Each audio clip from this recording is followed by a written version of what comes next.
of drugs into our country. The actions in Venezuela were limited in scope, short in duration, and done to protect U.S. interests and citizens. What President Trump has done in Venezuela is the definition of the president's Article 2 constitutional authorities as commander-in-chief, and wholly consistent with what other presidents' efforts and what they have done and actions they have taken to protect the American people from threats in our own hemisphere. In fact, President George H.W. Bush authorized similar, but much broader and more extensive military operations to arrest and bring Panama's Manuel Noriega to the United States to stand trial for drug-related charges. In that case, President Bush deployed more than 9,000 troops into Panama for more than a month. At the time, all leaders of the Senate, including Democrats, praised that move. Unlike in Panama, President Trump authorized a much more limited military action in Venezuela, with only about 200 troops inside the country for a couple of hours and a firefight that lasted less than 27 minutes, with no loss of life on the United States side, but significant casualties on the other side. This military action was incredibly brief, targeted, and successful. When bad guys are in the business of flying drugs into the United States, drugs that kill our children, hurt our country, violate U.S. laws, and destabilize our hemisphere, then they'll have to be held to answer for those actions, and that's what's being done now. Maduro was not recognized as a legitimate leader of Venezuela by President Trump, or even by President Biden, or by most of the international community. It is a service to the world that this illegitimate leader is no longer in power. Now the United States has a tremendous opportunity before us in Venezuela. Because of the complexity of this operation, there has been some confusion as to how it will be done. I've been impressed by the way you, Secretary Rubio, have explained the plan to me going forward right from the start. It is clear and it's doable. I know you'll lay that out for us here today. Venezuela's natural resources have frequently been used to bolster the economy of our adversaries, especially China. Through President Trump's actions, we have effectively cut off that supply, giving the United States tremendous leverage. After our lengthy engagements in the Middle East in years past, many Americans are rightfully concerned about so-called forever wars. I know this administration is laser-focused on avoiding those experiences. With Nicolas Maduro out of power, the United States has the opportunity to better protect America by bringing stability to Venezuela. The country has a history of democracy, capitalism, and a respect for human rights. It is only during the last two dictatorships that it has lost these attributes. The Venezuelan people are not strangers to these concepts and long to have them reinstated. They have you and the President Trump to thank for giving them another chance. It is all our hope that the Venezuelan people will soon be able to hold free and fair elections for their leaders. To get there, Venezuela may require U.S. and international oversight to ensure these elections are indeed free and fair, unlike their most recent elections. Secretary Rubio, thank you for being here today. I look forward to a productive discussion, and with that, I'd like to hear the distinguished ranking member's views on these matters. Senator Shaheen. Thank you, Mr. Chairman. Welcome back, Secretary Rubio. Thank you for being here. I certainly agree with the chairman in terms of his comments relative to Nicolas Maduro. He was bad for Venezuela, he was bad for the region, and he was bad for the United States. I think the question we have to ask now is, was the raid to arrest him worth the cost? And I also share the chairman's admiration for the military operation that took him out. But the U.S. naval blockade around Venezuela and the raid have already cost American taxpayers hundreds of millions of dollars. Outside estimates are as high as $1 billion. And yet the Maduro regime is essentially still in power. All the same people are running the country. Maduro's vice president, now the interim president, has taken no steps to diminish Iran, China, or Russia's considerable influence in Venezuela. One of the reasons that has been given for the mission. Her cooperation appears tactical and temporary and not a real shift in Venezuela's alignment. In the process, we've traded one dictator for another. So it's no wonder that so many of my constituents are asking, why is the president spending so much time focused on Venezuela instead of the cost of living and their kitchen table economic concerns? Unfortunately, I think this has been a pattern across the administration, losing sight of what actually advances America's interests and delivers results for the American people. Take the elimination of personnel and departments that were critical to our national security, for example. These are cost-effective tools like Voice of America that help us advance America's interests globally. And Mr. Secretary, as you remember, you strongly supported most of these programs when you were on this side of the dais. The administration says those cuts were about saving money, but the total federal spending last year went up by 4%, not down. We spent more, not less. As a result, our adversaries like China are expanding their influence. And there is broad bipartisan agreement in Congress that China is the central strategic challenge of our time. The president himself has said that as well. But we're cutting foreign aid and diplomacy tools. We're leaving embassies without leadership. We're shutting down counter-disinformation programs. We are driving talent away from the United States while Beijing is actively recruiting it. And I would just like to point out, this is a picture of the globe. These are countries where China has ambassadors in those countries. All of the red, those are China. And places where their diplomats are on the ground, except of course for China, which is in blue, and they don't need to put diplomats there. This map, this is where we have diplomats. You can see the red is where we're filled, and look at all of the white, where we do not have ambassadors on the ground. We're even giving China some of our most advanced semiconductors. And after a year of tariffs that were supposed to make us stronger, China has posted the largest trade surplus in history. And American families are paying more at a time when the prices were already too high.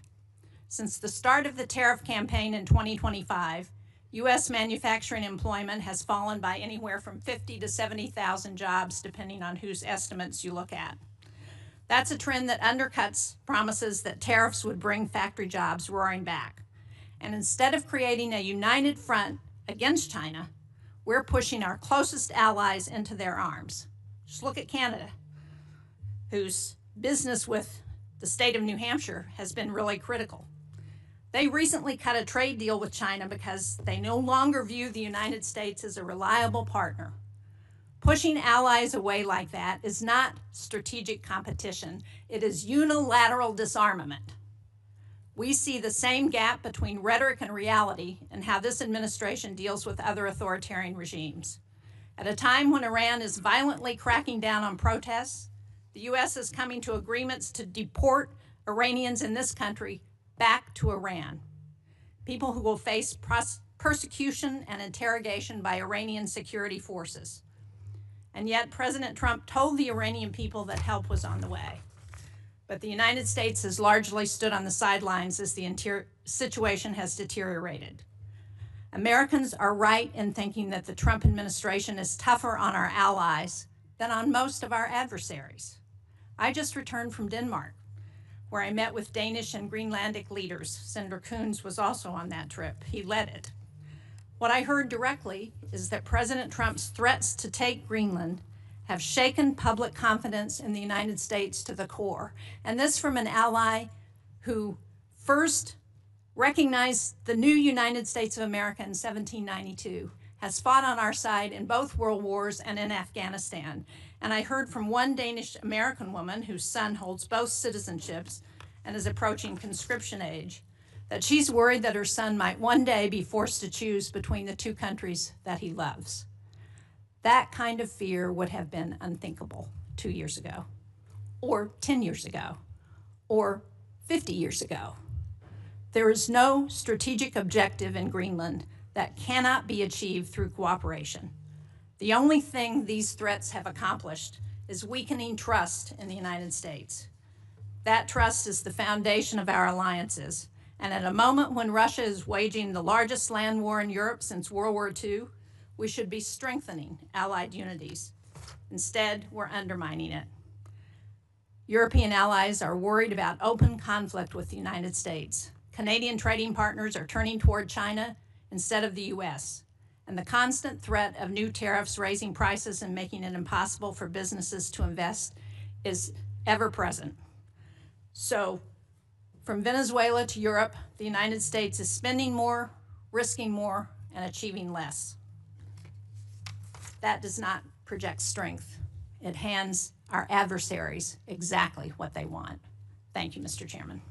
Thank you, Senator Shaheen. We're now going to hear from Secretary Rubio. After that, we'll do a round of 5-minute questions.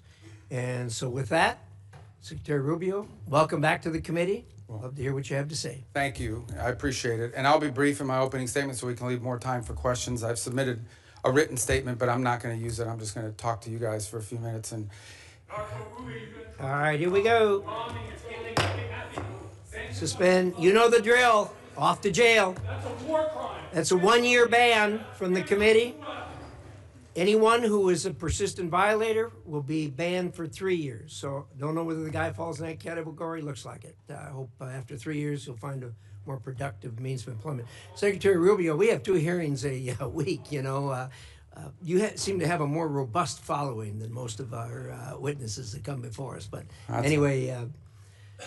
there'll be a couple more, so thank you for stopping the clock, but I appreciate it. So, and I know there's a lot of other topics you're going to ask me about, so we can talk about those, including the ones that Senator Shaheen just outlined. But let me just talk about Venezuela in particular. Please. I think we can talk, if you want. I'm sure your questions will be about what happened before and led up to in the operation. I want to focus my comments this morning on what happens now moving forward, because you're going to ask about the going back.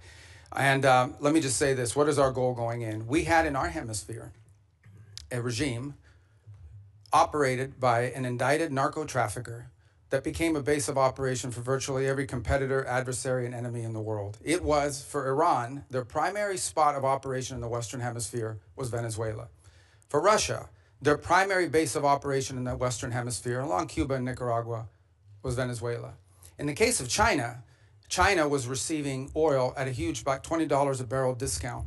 And they weren't even paying money for it. It was being used to pay down debt that they were owed. This is the oil of the people of Venezuela, and it was being given to the Chinese as barter at a $20 discount per barrel in some cases. And so you had basically 3 of our primary opponents in the world operating from our hemisphere from that spot. It was also a place where you had a narco-trafficking regime that openly cooperated with the FARC and the ELN and other drug trafficking organizations using their national territory. It was an enormous strategic risk for the United States, not halfway around the world, not in another continent, but in the hemisphere in which we all live. And it was having dramatic impacts on us, but also on Colombia and on the Caribbean basin and all sorts of other places. It was an untenable situation, and it had to be addressed.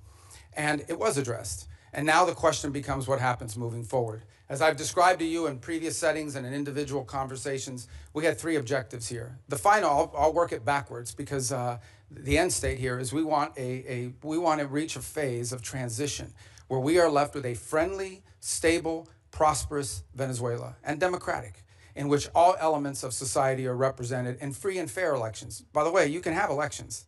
You can have elections all day. But if the opposition has no access to the media, if opposition candidates are routinely dismissed and unable to be on the ballot because the government, those aren't free and fair elections. That's the end state that we want: free, fair, prosperous, and friendly Venezuela. We're not going to get there in 3 weeks. It's going to take some time. And so objective number 1 was stability. In the aftermath of the removal of Maduro, the concern was what happens in Venezuela. Is there civil war? Do the different factions start going at each other? Are 1 million people crossing the border into Colombia? All of that has been avoided. And one of the primary ways that it has been avoided is the ability to establish direct, honest, respectful, but very direct and honest conversations with the people who today control the elements of that nation, meaning the law enforcement, the government apparatus, etc. And one of the tools that's available to us is the fact that we have sanctions on oil. There is oil that is sanctioned that cannot move from Venezuela because of our quarantine. And so what we did is we entered into an arrangement with them. And the arrangement is this: on the oil that is sanctioned in quarantine, we will allow you to move it to market. We will allow you to move it to market at market prices, not at the discount China was getting. In return, the funds from that will be deposited into an account that we will have oversight over. And you will spend that money for the benefit of the Venezuelan people. Why was that important? Venezuela was running out of storage capacity. Okay, they were producing oil, they were drilling oil, they had nowhere to put it. They had nowhere to move it, and they were facing a fiscal crunch. They needed money in the immediacy to fund the police officer, the sanitation workers, the daily operations of government.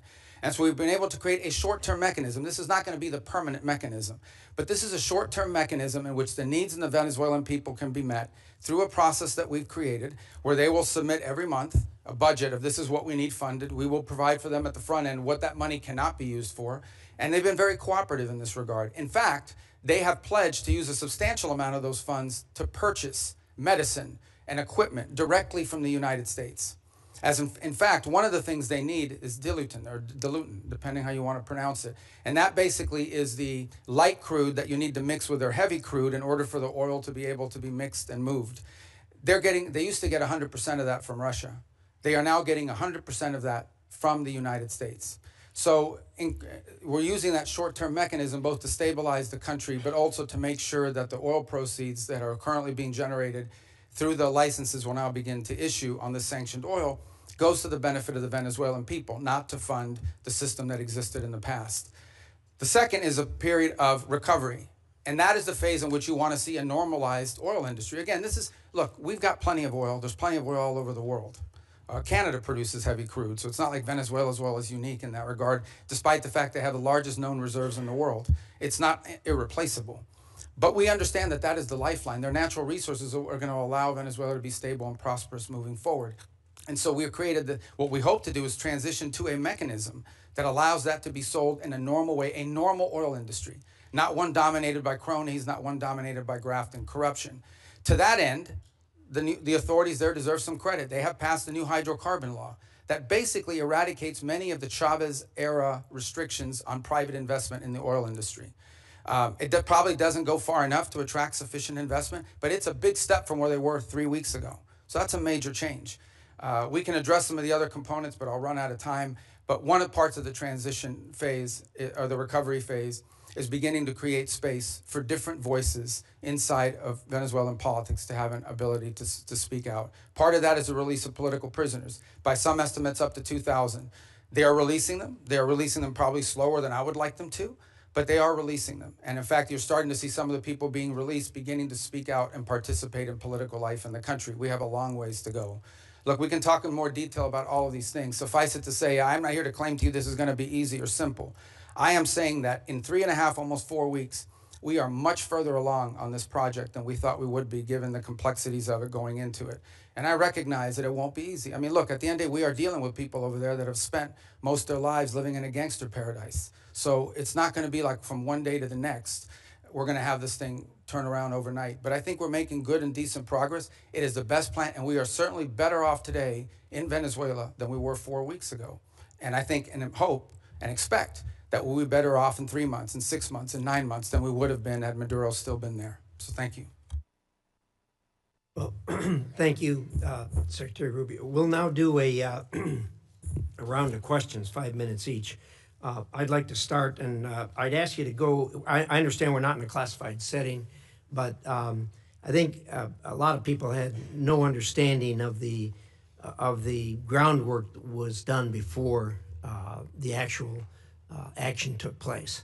I was incredibly impressed with what you told me about how you, the president, negotiated with parties there on the ground, particularly the parties who were going to be in charge after Maduro was removed.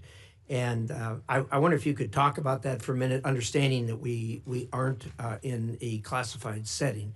And I'd like to, if you could, say a few things about it. Well, one of the things I've come to maybe more fully appreciate than I didn't when I was here in the Senate was the number of contingencies that the Department of War plans for all over the world. The overwhelming vast majority of them will never come to fruition, but there's all kinds of contingencies that are planned for.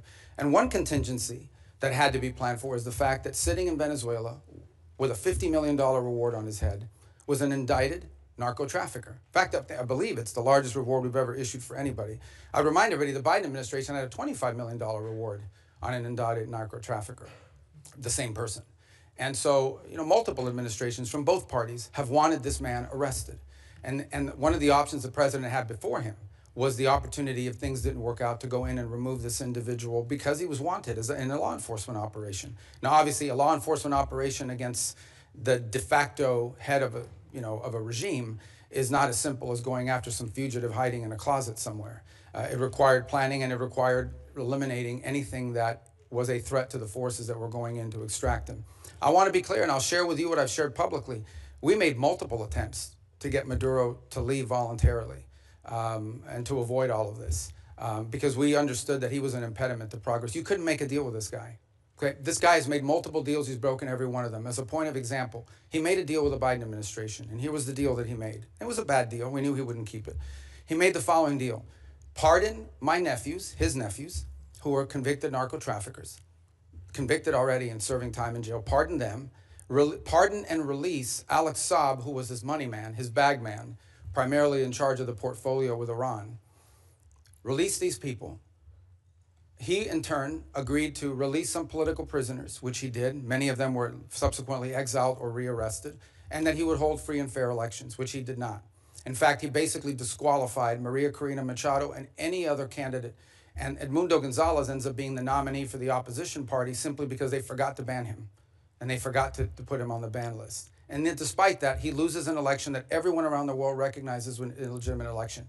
So he's made previous deals. In fact, he's broken so many deals, not even the Vatican has been willing to interact with Maduro in the past because he's broken so many of these deals. He's just simply not a guy you can make a deal with. He had no intent of keeping it. What he wanted to do was tap us along and buy 3 years of time until he could deal with a new administration that he thought may be more favorable, et cetera. He was an impediment to progress. None of the things we're talking about now, not the release of political prisoners, not the transition of the oil industry to a legitimate oil industry, not the erosion of Iranian, Russian, or Chinese influence. None of these things would have been possible as long as Maduro was there. And so this was one option that was available to the president after exhausting every other option to remove this individual from the scene. Again, I'm not here to tell you these are all going to be roses along the way and it's all going to go perfectly. But for the first time in 20 years, we are having serious counter-narcotic talks with Venezuelan authorities about going after narcotics organizations. For the first time in 20 years, we are having serious conversations about eroding and eliminating the Iranian presence, the Chinese influence, the Russian presence as well. In fact, I would tell you that there are many elements there in Venezuela that welcome a return to establishing relations to the United States on multiple fronts. We are at the end talking about a Western country that has a long history of cooperation and work with the United States. At one time, Venezuela, pre-Chavez, was a very strong U.S. ally. And we hope to get back to that point. We're not there. This thing still is in its infancy. But I certainly think a lot of progress has been made in that regard. I was impressed with your description of the fact how careful you were in the operation not to dismantle either institutions or infrastructure because you wanted to see the Venezuelan people take that over and get back on their feet again. I think that was really a wise decision to make and have it as surgical as it was. The last thing I'd ask about, if you could touch on for just a minute, is I know you spent a considerable period of time negotiating with the people that were going to do day-to-day operations, the Venezuelans who were going to fill the vacuum.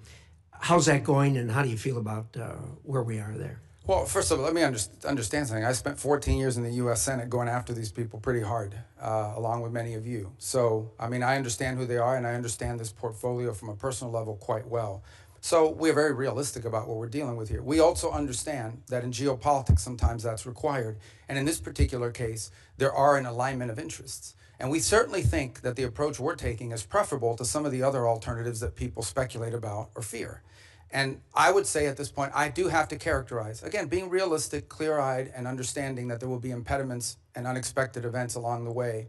What we have found so far is cooperation, respect, dialogue, and it's not just me. As has been reported in the media, Director Ratcliffe traveled to Caracas and met with leaders there and discussed important items of potential cooperation.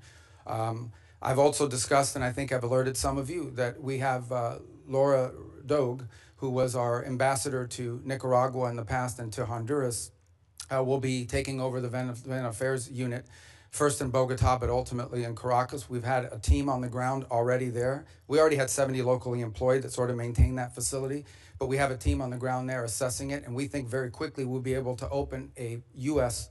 diplomatic presence on the ground, which will allow us to have real-time information and interact, by the way, not just with officials in the regime and with the interim authorities, but also interact with members of civil society, the opposition. We think we're going to be much further along when we get them along the way. They've been very cooperative on that front.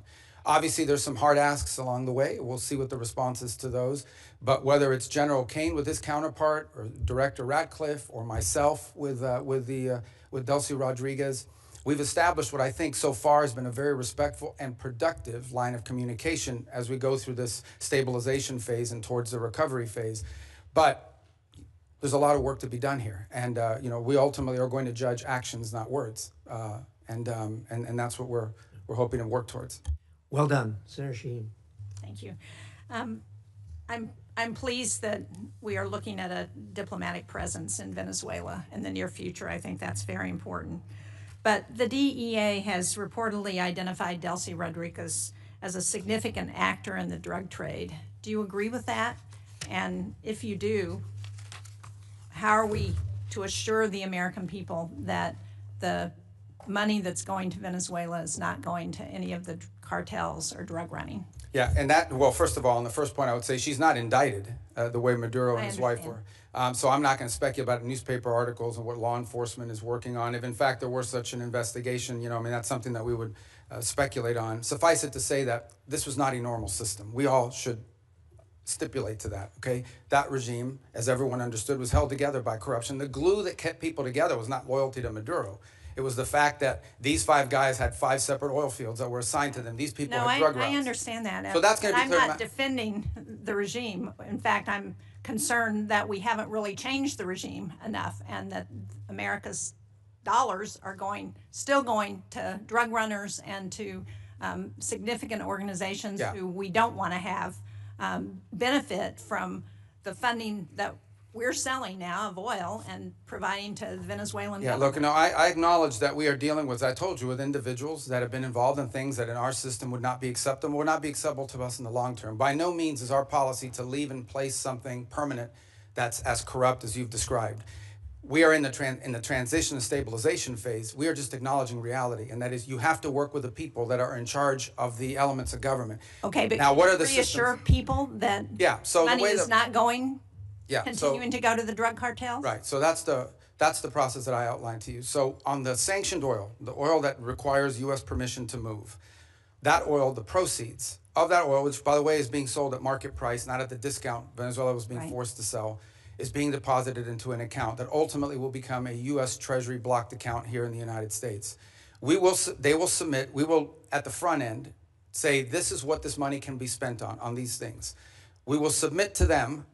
They will submit to us a budget request. We want to use this money for these things, and part of the proceeds will go to fund a audit process to make sure that that's how the money is being spent. So and that's how we intend to handle those funds in the short term. There's an actual audit process that's been set up. It will be set up, and we have a couple options. One option is the XM Bank. They have expertise as bankers and being able to do some of that option. There may be some others in place. We haven't finalized what that audit process would be. We've only made one payment, and that payment we did, and retrospectively will be audited. But it was important we made that payment because they had to meet payroll. They had to keep sanitation workers, police officers, government workers on staff. It was a $300 million payment. Right. So it's been reported that the oil sold for $500 million, that $300 million went to Venezuelan government. What happened to the other $200 million? It's still sitting in the account, is my understanding at this time. The account in Qatar?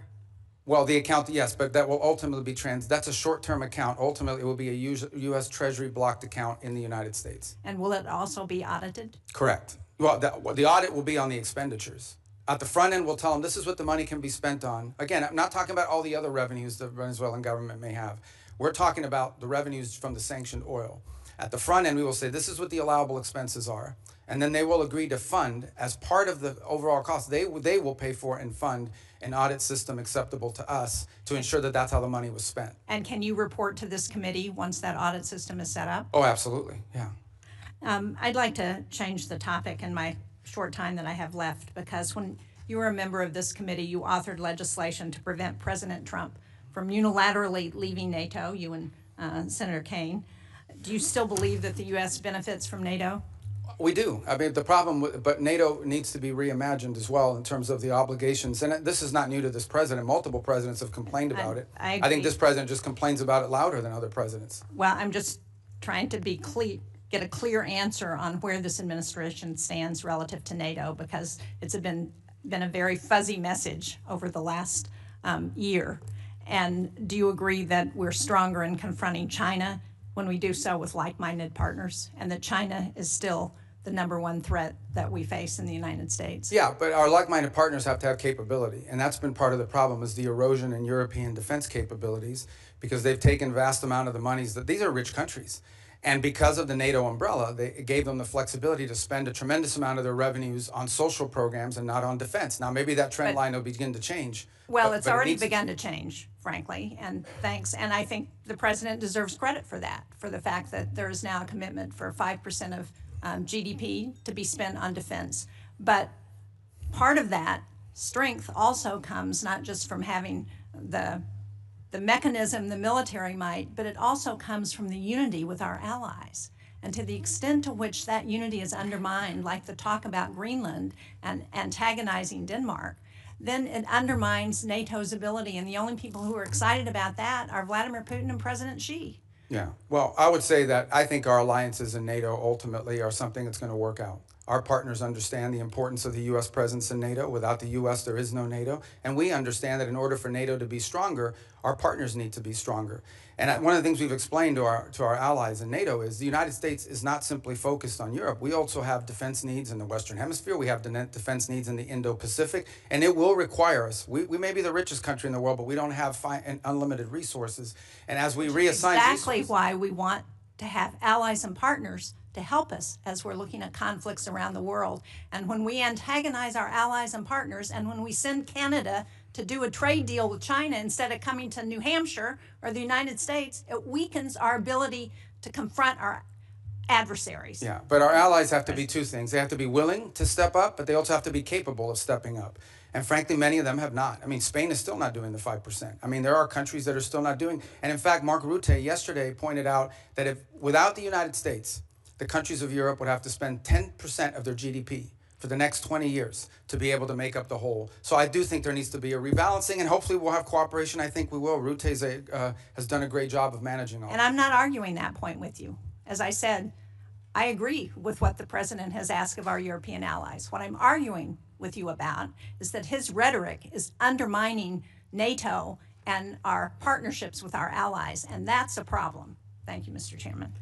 Thank you, Senator Shaheen. Senator Ricketts. Thank you, Mr. Chairman. Thank you, Mr. Secretary Rubio, for being here. So some of the comments from my colleagues on the other side of the aisle are difficult to square with the record. The goalposts didn't move, nor did Maduro change. The only thing that changed was President Trump acted on what members of both parties said needed to happen. And did so, by the way, with an operation that will go down in history as one of the most impressive and tactically proficient to be ever carried out. So, Secretary Rubio, I'd like to get your response to a few yes or no questions. I know that's typically not your nature, but please bear with me here a moment, okay? All right, let's hear them first. I hate game shows. Go ahead. For years, the United States had a standing bounty on Nicolas Maduro, correct? Have what, I'm sorry? A standing bounty on Nicolas Maduro. Oh, yes. And this bounty was increased by both the Biden and Trump administrations, correct? Correct. And despite that bounty, did Maduro remain in power? Yes. Did he continue to support drug traffickers? Oh, yes. Was Operation Absolute Resolve a law enforcement operation supported by the military? It was. Did that operation successfully remove Maduro and his wife, and they were taken into custody? Yes. Great questions. Thanks. Were any service members, law enforcement officers killed in that operation? No. Not any of ours. None of ours, right. Has there largely been a broad support across Latin America for Maduro's removal? Yes. And is the United States better off with Nicolas Maduro in custody? Yes, and Venezuela too. Right. I realize that you'll hear differing views during this hearing, but I want to at least offer my personal congratulations to you and everybody who helped carry this out, because the world is better off without Nicolas Maduro. A few weeks ago, you briefed the Senate on your three-phase plan. You've been talking about it here today on stabilization, recovery, and the transition in Venezuela. Is there anything this Congress can do to be helpful in executing on that plan? There will be in time, there's no doubt about it. On the stabilization front, in order to stabilize it, for example, we're going to have to begin to provide some licenses through OFAC. So as an example, if a company wants to go down and explore the opportunity to do some economic activity in Venezuela, they will require a license from Treasury to be able to do that. And so that doesn't require congressional action, but I wanted you to be aware of it when you start to see some of these things. Some of these are just exploratory. The second is, I think in time, look, Venezuela is a very wealthy country. This is not a country that's going to require money from the United States to rebuild, to stabilize, to transition. It really isn't. It has the ability to be, and it has been historically, the wealthiest country in the Western in Latin and South America, in many cases. The problem is that the wealth of the country was being stolen. And so part of both the recovery and the transition phase is ensuring that you leave in place a prosperous, free, democratic, allied with the United States and friendly, but also prosperous Venezuela, where the resources of the country are being done responsibly, are being utilized responsibly and to the benefit of the people and their economy. So in time, I imagine we will be coming back to you with specific legislation that may be required to assist in that function. But we don't expect that this is going to require any spending on our part. On the contrary, unlike many of the other parts of the world we've gotten involved, Venezuela we're not spending any money in Venezuela right now other than whatever it costs to stand up our embassy.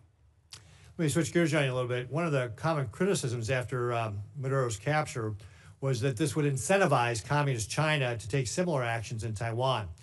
In my opinion, this couldn't be further from the truth. For starters, communist China doesn't care about international law or norms. They've demonstrated that repeatedly. Just ask the Philippines. Nor does it believe in international law, even applies to Taiwan. But most importantly, Xi Jinping's calculus on whether to take kinetic action against Taiwan rests solely on whether or not he believes he will be successful or not.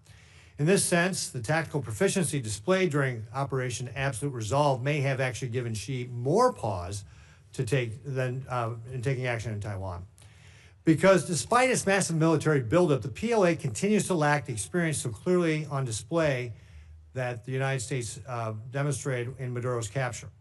And the PLA leaders that do have combat experience, like General Zhang, just got purged, or at least one of them did. So, Secretary Rubio, do you believe that the operation to take Maduro into custody will have any impact on Communist China's actions or intentions toward Taiwan? No, look, the situation on Taiwan is a Xi legacy project that he's made very clear that that's what he intends to do. And that's going to be irrespective of anything that happens in the world. Your point, though, is well taken, and that is the U.S. in conducting this operation, I think, was certainly startling to China, to Russia, to Iran, to any adversary around the world, because the U.S. is the only country in the world that could have done this operation. Mr. Chairman, if I could just real briefly, I just mentioned General Zhang getting purged here. He was obviously a very important official in China. Can you share with us just your assessment on what that means? That she just purged one of these? Well, this is, I think, part of a pattern we've seen over the last few years, which is a purge of leaders in their military. They're spending a lot of money on their military, and obviously some of these guys are stealing that money, and they're trying to address that. So it's an issue internally in their system. They're obviously not sharing with us or talking to us in depth about any of that, but it's certainly something we watch with interest. Okay. Thank you, Mr. Chairman. Thank you, Senator Ricketts. Senator Coons. Thank you, Mr. Chairman. Thank you, Secretary Rubio. Good to be with you again. My basic question is, what are we doing here? What is the point? What is the goal of this hearing? How do I know? As you know well, having served on this dais alongside me for 14 years, this is an oversight hearing. And the purpose of oversight is to encourage, if necessary, to compel consultation between the administration and Congress. And I just wanted to raise with you at the outset, of course, the Commander-in-Chief has, under Article 2, the power to defend the American people against an imminent threat or an incoming attack. How else could we be kept safe? But our Article 1 power requires consultation. I'll agree with all of my colleagues. Nicolas Maduro is a bad guy. He was indicted. There was a bounty on his head over several administrations. His removal, flawlessly executed by American troops. Thankfully, none of them hurt. did cost the lives of 75 to 100 Venezuelans and Cubans, was a dangerous and high-risk maneuver. I am glad that it ended as well as it possibly could. But the point here that I want to make first is that it was rehearsed for months. The administration had a number of contingencies it was trying to navigate through. But over the course of months, when the administration was taking strike after strike after strike against drug trafficking boats, in several instances where senior leaders of the administration briefed this committee and others, we were told that military action to remove Maduro was not on the table, that the campaign to try and deter drug trafficking was not going to include the exact military action that followed. Yet it was being rehearsed. If there was time to practice, there was time to consult. And consulting with Congress is not just some high-minded principle, not some abstract thing, not a nice to have, it's a got to have. And look, the chairman opened by saying that this was limited in scope and duration, that it was executed flawlessly, and we should all be happy about the result. That much I agree with. But our president continues to threaten Delcy Rodriguez and the remnant of the Maduro regime with military force if they don't comply. We should know, what are the policies, what is the path, what is the plan forward? You and I both know the long and painful history of wars that began and seemed to be resolved and then opened up into excruciating, expensive, years-long conflicts.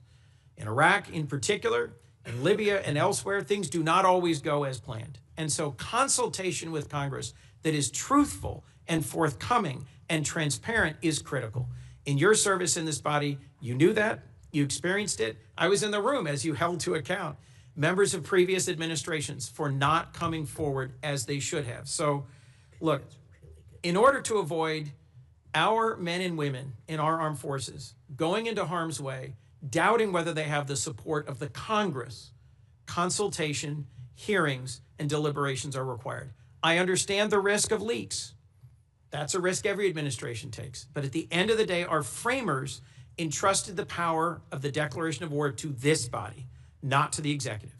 And where there is the time to consult, there has to be consultation. Second, I just wanted to talk about allies and alliances. I was just in Europe. I led a bipartisan delegation, as Senator Shaheen referenced, to Denmark.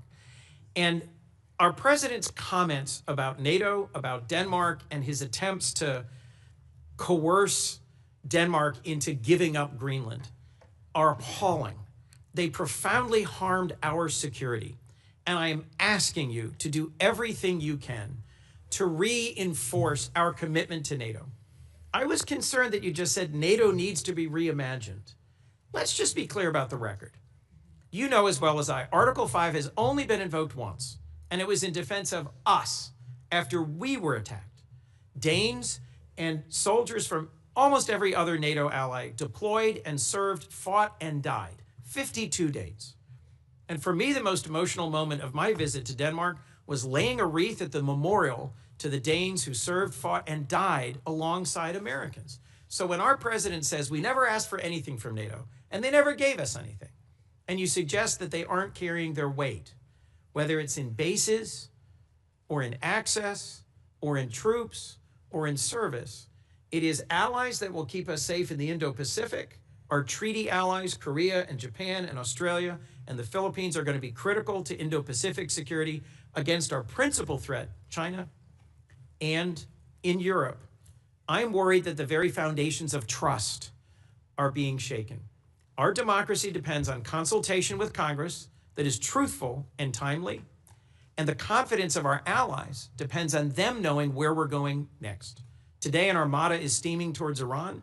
Our president is on social media threatening Iran, and I hope I can count on you, Mr. Secretary, to consult with us and inform us before our next actions, whether against Nigeria, Colombia, Cuba, Iran, or anywhere else. And I hope and believe that I can count on you to reinforce the sanctity of NATO, not to reimagine it, but to reinforce it. Thank you. Well, let me unpack the 3 points you touched upon: consultation, NATO, Greenland, alliances in Greenland. Let me tell you on the consultation. Look, this has been a point of tension, not just in this administration and Congress, but in multiple administrations, as you rightly pointed out. I was a big fan of consultation when I was sitting over there. Now, you know, it's a different job, different time. But it's not. That's not necessarily the point. This is a very unique situation that we faced here. The fact of the matter is that our mission, and the one you were briefed on and talked about, that mission remains ongoing, and that is the counter-narcotic mission that we continue to carry out. As controversial as it may be, you may not all be fans of it, obviously, but it is happening in the Eastern Pacific, and it is also happening in the Caribbean Basin. The problem is, or the good news is, there aren't a lot of drug boats moving in the Caribbean Basin anymore, and that's what we had briefed Congress upon. This specific mission that you've talked about, one of the reasons why you rehearse it is to see if it's even feasible, to basically go to the president and say, is this something that's even an option on the table? The truth of the matter is that this mission could not have been briefed to Congress because it wasn't even in the realm of possible until very late in December, when all of our efforts to negotiate with Maduro had failed and the president was finally presented these options and made these decisions. It was also a trigger-based operation. It may never have happened. It required a number of factors to all align at the right place at the right time in a very limited window, and it wasn't even clear if it was ever going to be possible. There's also the aspect which I do not control, and that is deference to the Department of War on operational security. Despite the fact that we had kept this quite constrained, the truth of the matter is that this was leaked. We now know it was leaked by a contractor at the Department of War that, had it been published, would have endangered the lives of people and/or would have probably canceled the ability to carry out the mission. So this is a real tension, and one that I'm doing the best I can to try to manage within the constraints of two things: operational security and also decisions being made. There are multiple contingencies for events all over the world, including some that none of us think were ever going to come to fruition. And in this particular case, one of the reasons why you rehearse these things in advance is to know whether it's even possible. Is this even doable? And what are the risks associated with doing? So you can present options to the president who ultimately makes these decisions. In the case of reimagining NATO, it most certainly has to be reimagined. And the reason why it has to be reimagined is not because its purpose is reimagined. Its capabilities have to be reimagined. Let me give you as a point of example. There's a lot of talk about security guarantees. And it's something that there's general agreement about now with the case of Ukraine. But those security guarantees basically involve the deployment of a handful of European troops, primarily French in the UK, and then a U.S. backstop. But in fact, the security guarantee is the U.S. backstop. It is not and I'm not diminishing the fact that some countries in Europe are willing to place troops in a post-war Ukraine. What I'm pointing out is that is irrelevant without the U.S. backstop.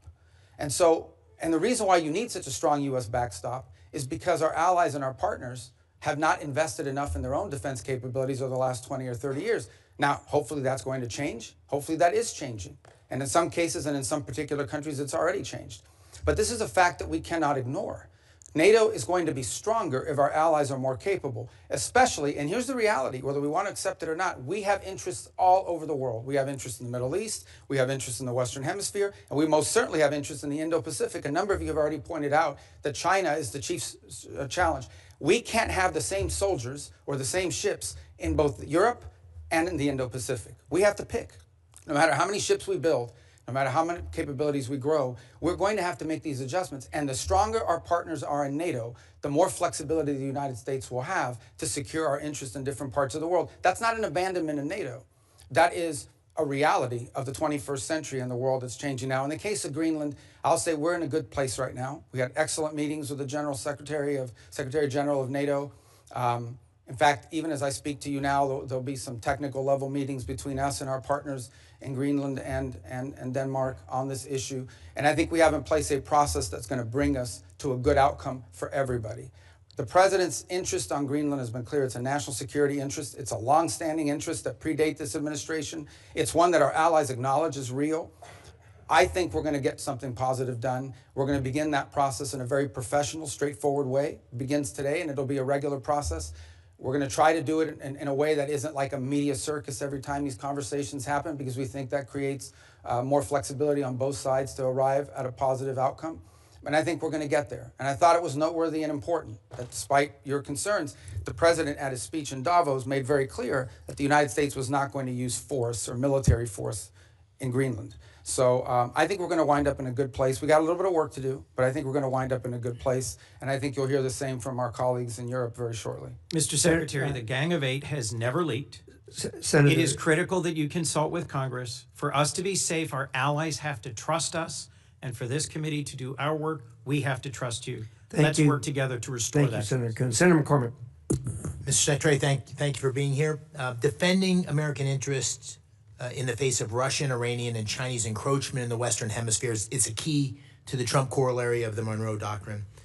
But Venezuela's new interim leader, in her public commentary at least, defends their ties to Russia, Iran, and the PRC, and had said this week had enough of U.S. interference. So beyond the oil leverage, which you talked about in your testimony, what steps is the administration taking to demand from the interim government to put incentives in place to ensure that they prevent malign actors, foreign terror organizations, and so forth from continuing to have influence and safe haven in Venezuela? Yeah, it's two. I mean, yes, there's leverage, and I wouldn't just say oil. I think anything that's sanctioned in Venezuela, will, in order for them to normalize it, will require cooperation with the United States.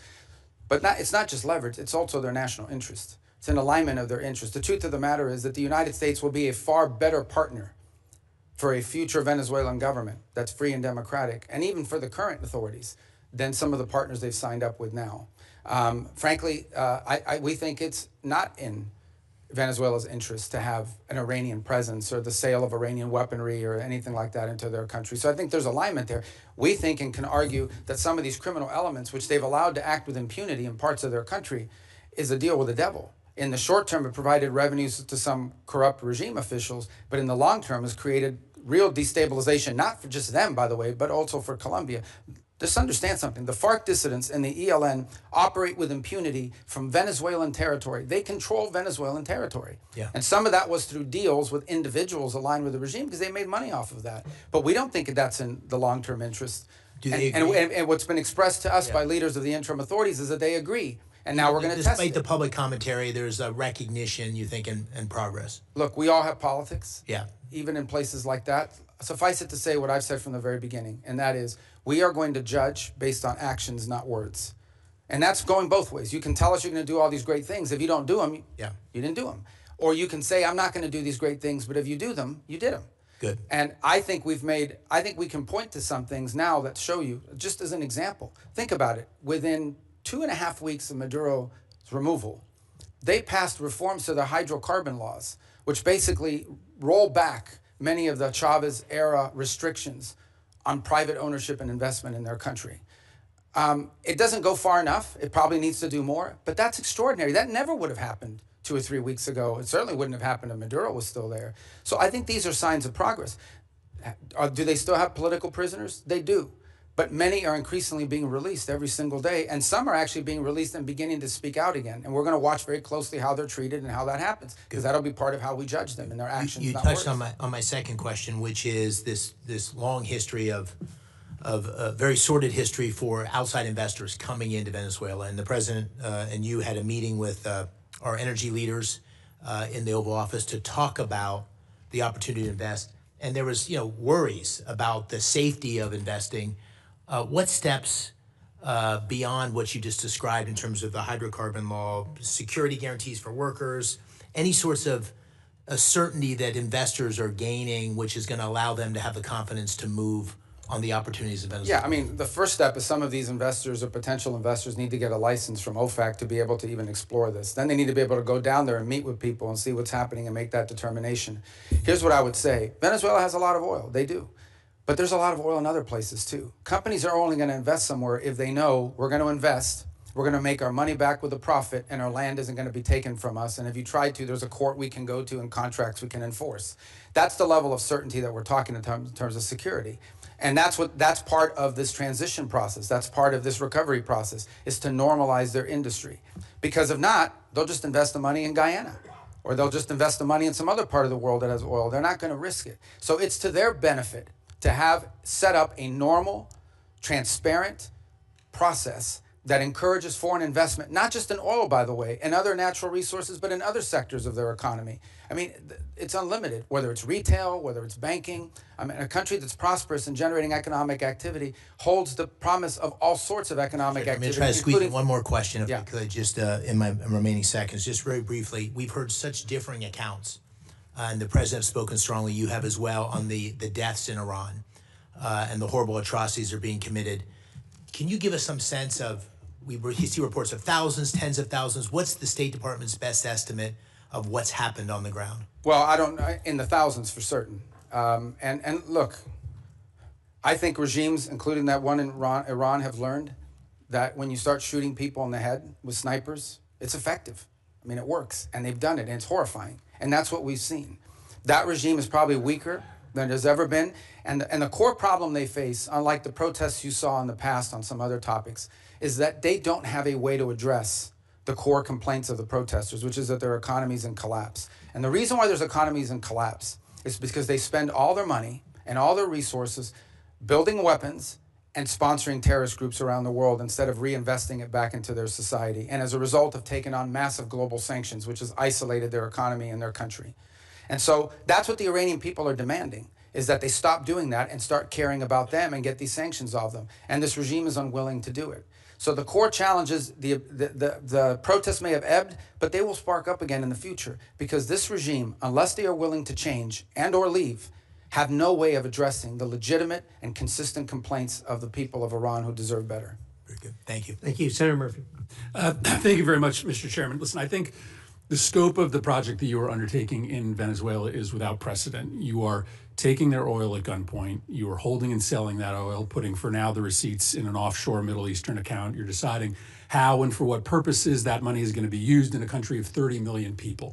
I think a lot of us believe that that is destined for failure. And I know that you're telling us today just to be patient, but a month later, we have no information on a timetable for a democratic transition. Maduro's people are still in charge. Most of the political prisoners are in jail. And by the way, those that have been let out have a gag order on them from the government. The opposition leader is still in exile.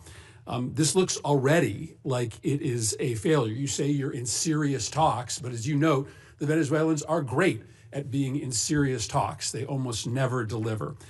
So I'm just going to give you my three questions and hope that you'll answer them, because I do think we want to try to understand how to judge the efficacy of this as time goes on, because I worry you won't be back before this committee anytime soon, and to understand whether this is just facilitating corruption, both in Venezuela and here at home. So here are my three questions. First, reports are that you've given no-bid licenses to two companies to sell Venezuela's oil. One of them is a massive donor to the president. To many Americans, that reeks. And so my question is, can you commit that partners for future sales are going to be chosen through a fair, open selection process?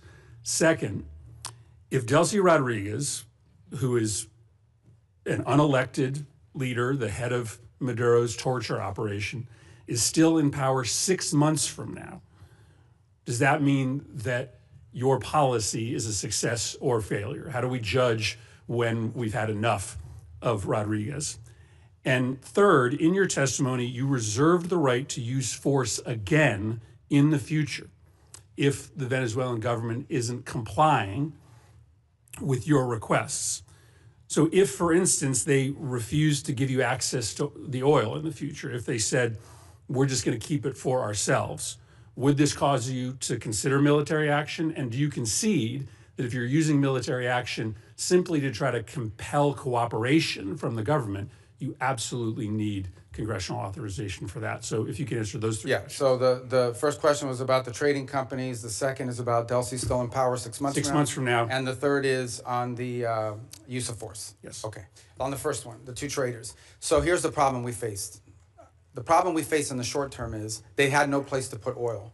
They were running out of storage capacity for their oil. We had to move that oil to market very quickly. The only way to move it to market very quickly is to plug into these two primary trade companies that could sell it in the open market. That is not the permanent outcome here. That is a short-term fix to a short-term problem, which is they were literally storing oil. They brought in tankers and had tankers sitting offshore just to hold their oil. At some point, their capacity to produce was going to be shut down, and their ability to generate revenue. So we had to move that oil very quickly. The long-term plan is not those two trading companies. The long-term plan is for them to have a normal energy program that sells directly into the market, directly to refineries and to companies that are exploiting and exploring it. For example, Chevron has operations there that never stopped. They seek to expand those operations. They don't need those trading companies. So those trading companies were a short-term fix for a very acute problem because we wanted to prevent societal collapse because they had no money for revenue. On the second point about her being still in power, look, let me say this, a couple things. This is not unprecedented. I can point to a number of places, Spain, Paraguay, 2 examples of places in which there was a transition, you know, from an autocratic regime to a democratic regime, and it took time. I can't give you a timeline of how long it takes. It can't take forever. It can't, it's not even been 4 weeks since Maduro was reduced. A year, two Well, I think years? we need to be, let me put it to you this way, we need to be much further along 6 months from now, even 3 months from now. That may not be satisfactory to you, but I'm saying we have to be much further along 3, 4, 5 months. 3 or 4, 5 months from now cannot look like what today looks like. And I think there's acknowledgement on both sides of that. I can probably give you a better answer, and this is not deflecting, when we finally have people on the ground like the ambassador and the team around her on a daily basis that are interacting. Because one thing is for me to pick up the phone and talk to Delcy Rodriguez 3 times a week. Another thing is to have someone on the ground on a daily basis that's following these events, is talking to civil society, but also engaging with interim authorities. But the fact of the matter is that, yes, we want to see quick progress. As you said, it's unprecedented, okay? All I'm saying to you is, before this was stagnant. Before this, we had spent 14 years, you were involved in some of those efforts, 14 years trying to change the dynamic in Venezuela. 13, 12, 11, 10, a big part of my career in the Senate was spent on this. This is the first time in over a decade that we see even the glimmer of an opportunity to change conditions.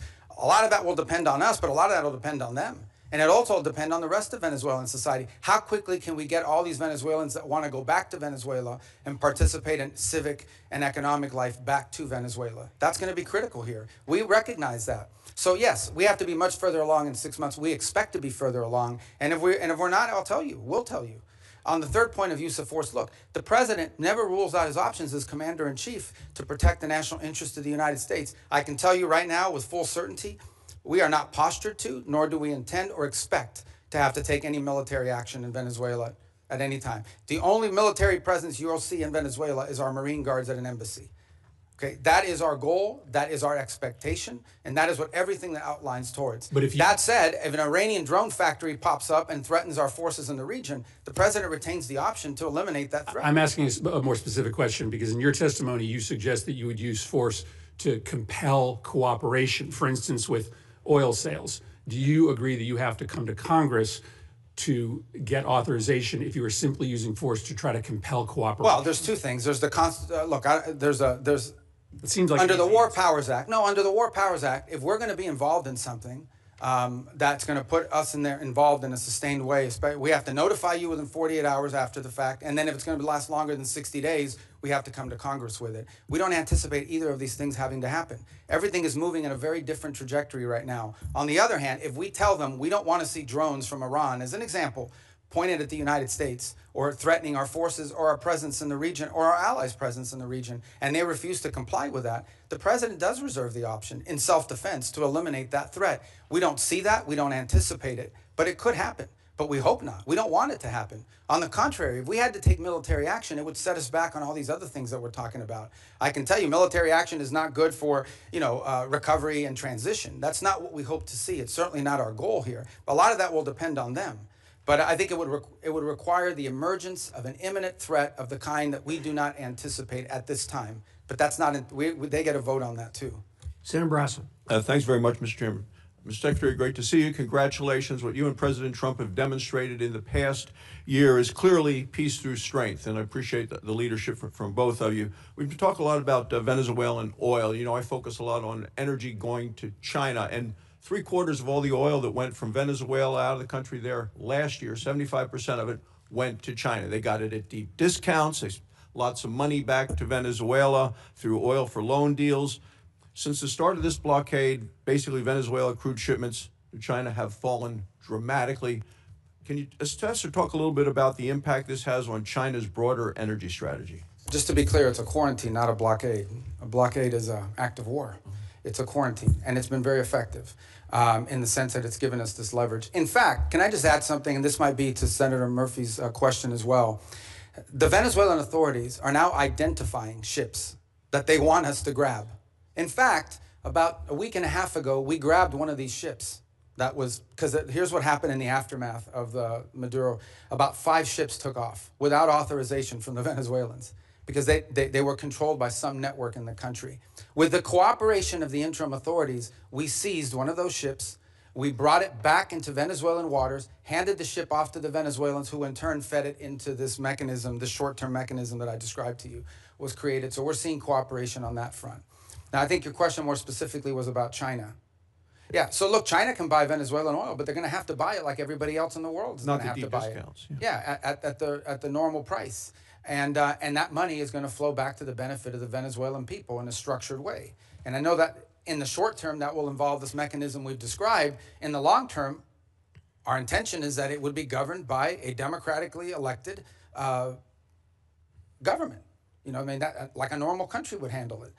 But it's not just about oil. There's other economic activity, the full spectrum. I mean, Venezuela was, and still, we're not talking about some third world country here. I mean, we're talking about a country that doesn't just have wealth, it has memory, it has history of economic activity, of people who own chains of pharmacies. I know some of these people who own chains of retail stores, including American retailers who had a presence there.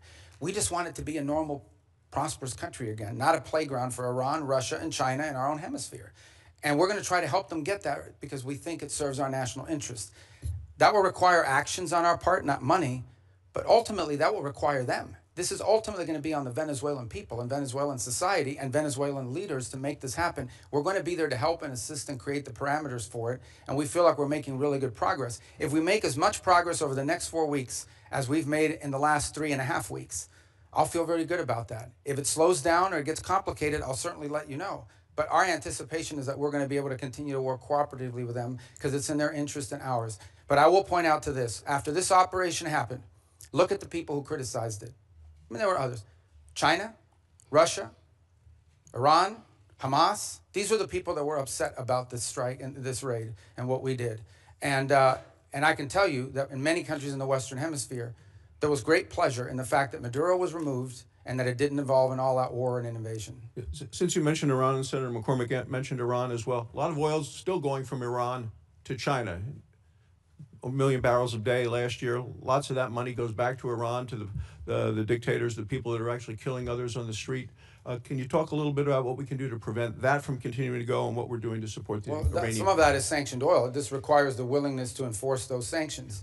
And obviously that comes with a cost-benefit analysis. The Iranians are also capable of seizing ships and doing that in retribution. But that's certainly something that will be under consideration, and others have done that in the past. And we have seized, for example, weapons shipments in the past that involve Iranian, and in fact, some of the ships, remember, all of these ships that we're seizing with the oil are with court orders.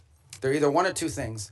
We either have a court order from a federal judge that allows us to seize it because it's in violation of a sanction, or it's a flagless vessel in the shadow fleet. And many of these ships here involve Iran.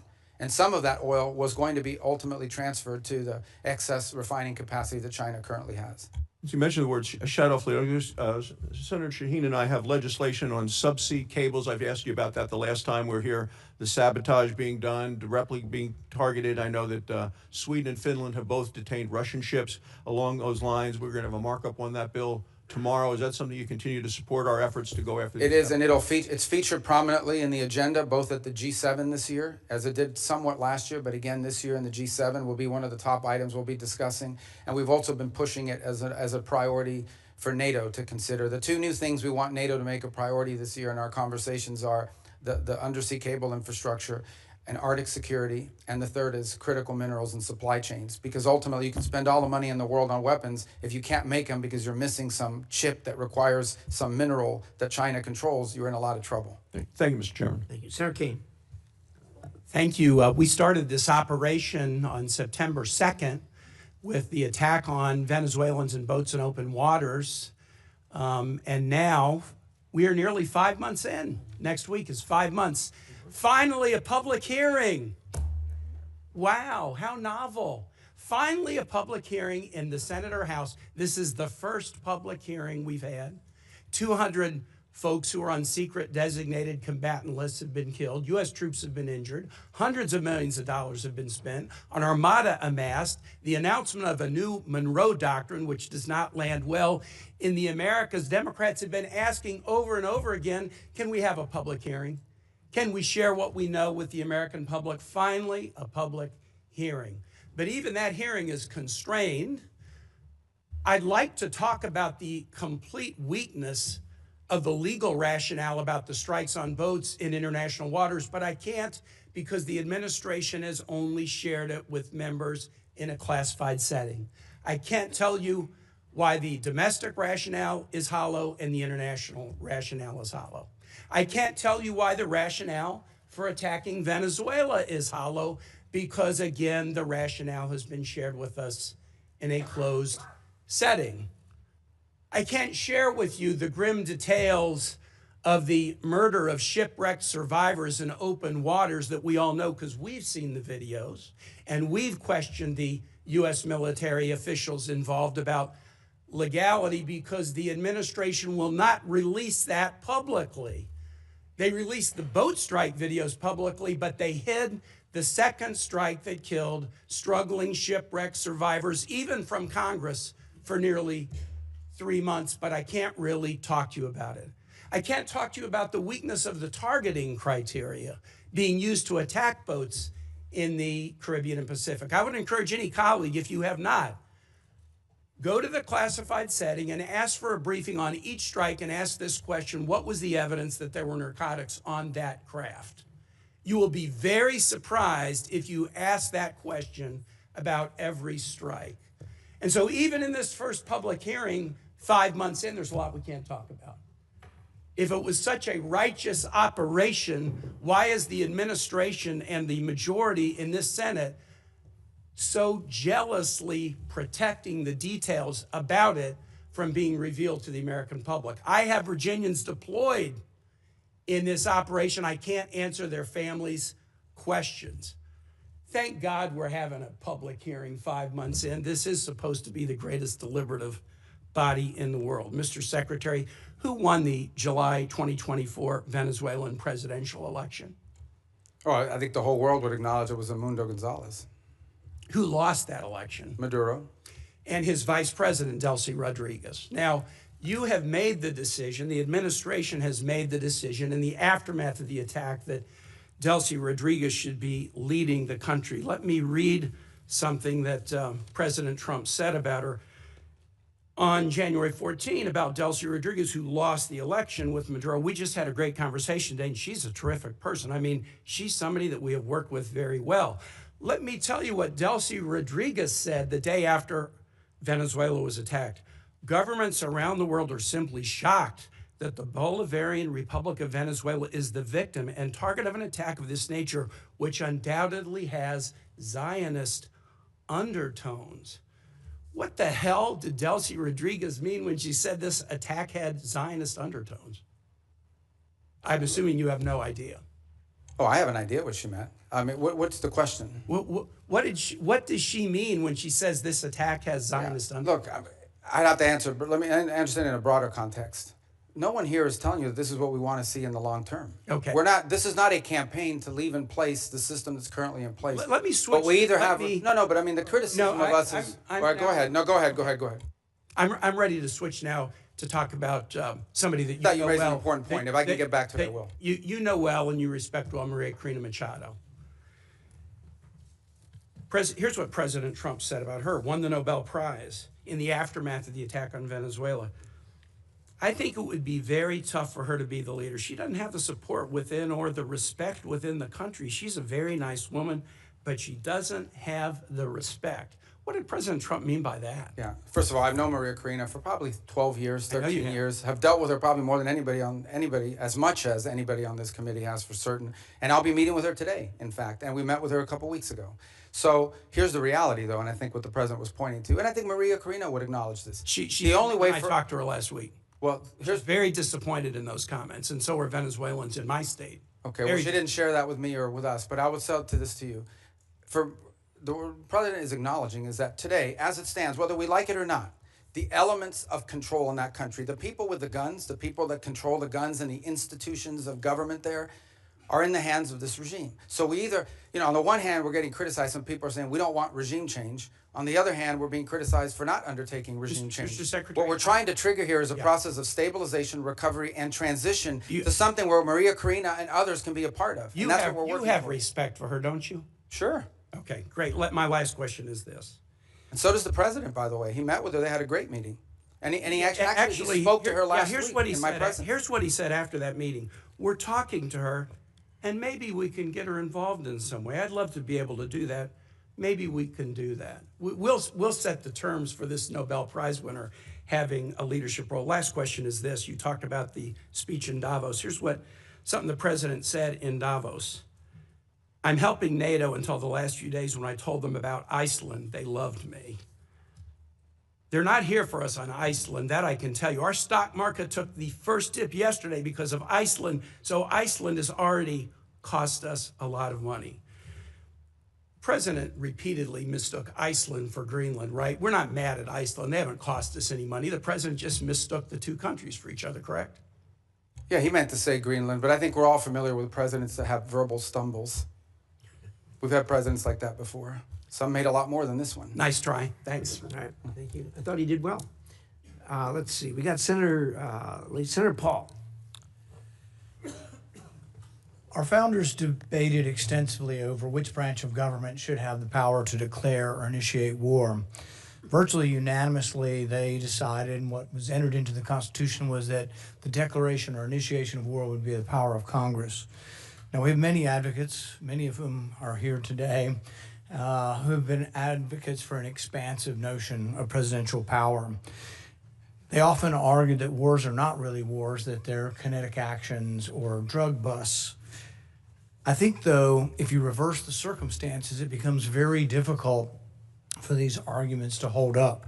So I would ask you, if a foreign country bombed our air defense missiles, captured and removed our president, and blockaded our country, would that be considered an act of war? Well, I think your question is about and I will acknowledge you've been very consistent on all these points the entire career. So let me no matter who's in charge. So I will point to two things. The first is it's hard for us to conceive that an operation that lasted about 4.5 hours and was a law enforcement operation to capture someone we don't recognize as a head of state, indicted in the United States, wanted with a $50 million bounty. My question would be, if it only took 4 hours to take our president, it's very short, nobody dies on the other side, nobody dies on our side, it's perfect. Would it be an act of war? We just don't believe that this operation comes anywhere close to the constitutional definition of war. But would it be an act of war if someone did it to us? Nobody dies, few casualties, they're in and out. Boom, it's a perfect military operation. Would that be an act of war? Of course it would be an act of war. I'm probably the most anti-war person in the Senate, and I would vote to declare war if someone invaded our country and took our president. So I think we need to at least acknowledge this is a one-way argument. One-way arguments that don't rebound, that you can't apply to yourselves, that cannot be universally applicable are bad arguments. So my next question would be, let's say it's not a war. And we're just going to define it away and say it's not a war. That's one of the arguments.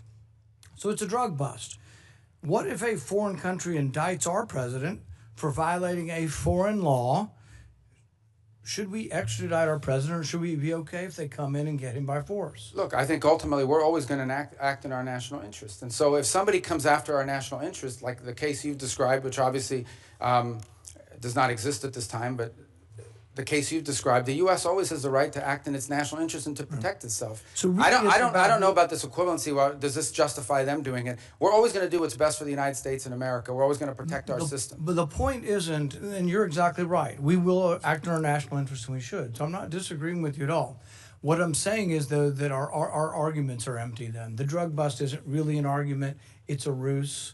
The war argument, not a war, is a ruse. It's not a real argument.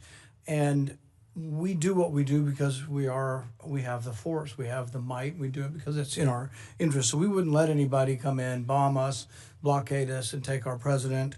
We've had arguments about legitimate, illegitimate presidents, bad elections, rigged elections. So there's all kinds of same arguments that we've had in our country that they've had in Venezuela. But we wouldn't argue for an indictment. And these things aren't idle speculation. I mean, Netanyahu's been indicted by the ICC. And one of the reasons I object to being part of the ICC, and I would say you and the administration probably agree, is we're not going to let any international council indict our president and arrest him somewhere on foreign soil. We're not going to do that. We actually, most of us probably object to indicting Netanyahu in that way as well. So I think the arguments are invalid. So we did get the legal opinion that Senator Kaine referred to, the OLC opinion, Office of Legal Counsel. And I think a lot of it's been released. Plus, they came to our caucus and talked most of the open about everything they had classified. So I will talk about at least one of the arguments. They say this war wasn't a constitutional war, therefore it doesn't rise to the constitutional notion of us declaring or having to initiate the war. It just doesn't rise. And one of their main arguments was not enough people died.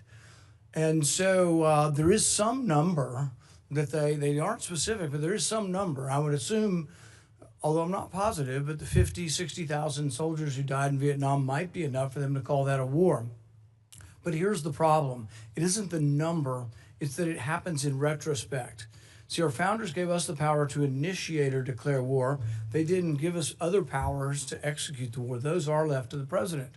But if we have to wait to see how many people are killed, we have to wait, as they describe it, as the scope, nature, and extent. If we have to wait to see the scope, nature, and extent, the war has been going on for some time. It's hard to vote to initiate a war that's been going on. And we can say this war is over, but we're still blockading it, and we may go back in. But there are no clear answers. You know, we put 2,000, we leave 2,000 troops in. Are we going to call that war and initiate it? So the definition of war is very important.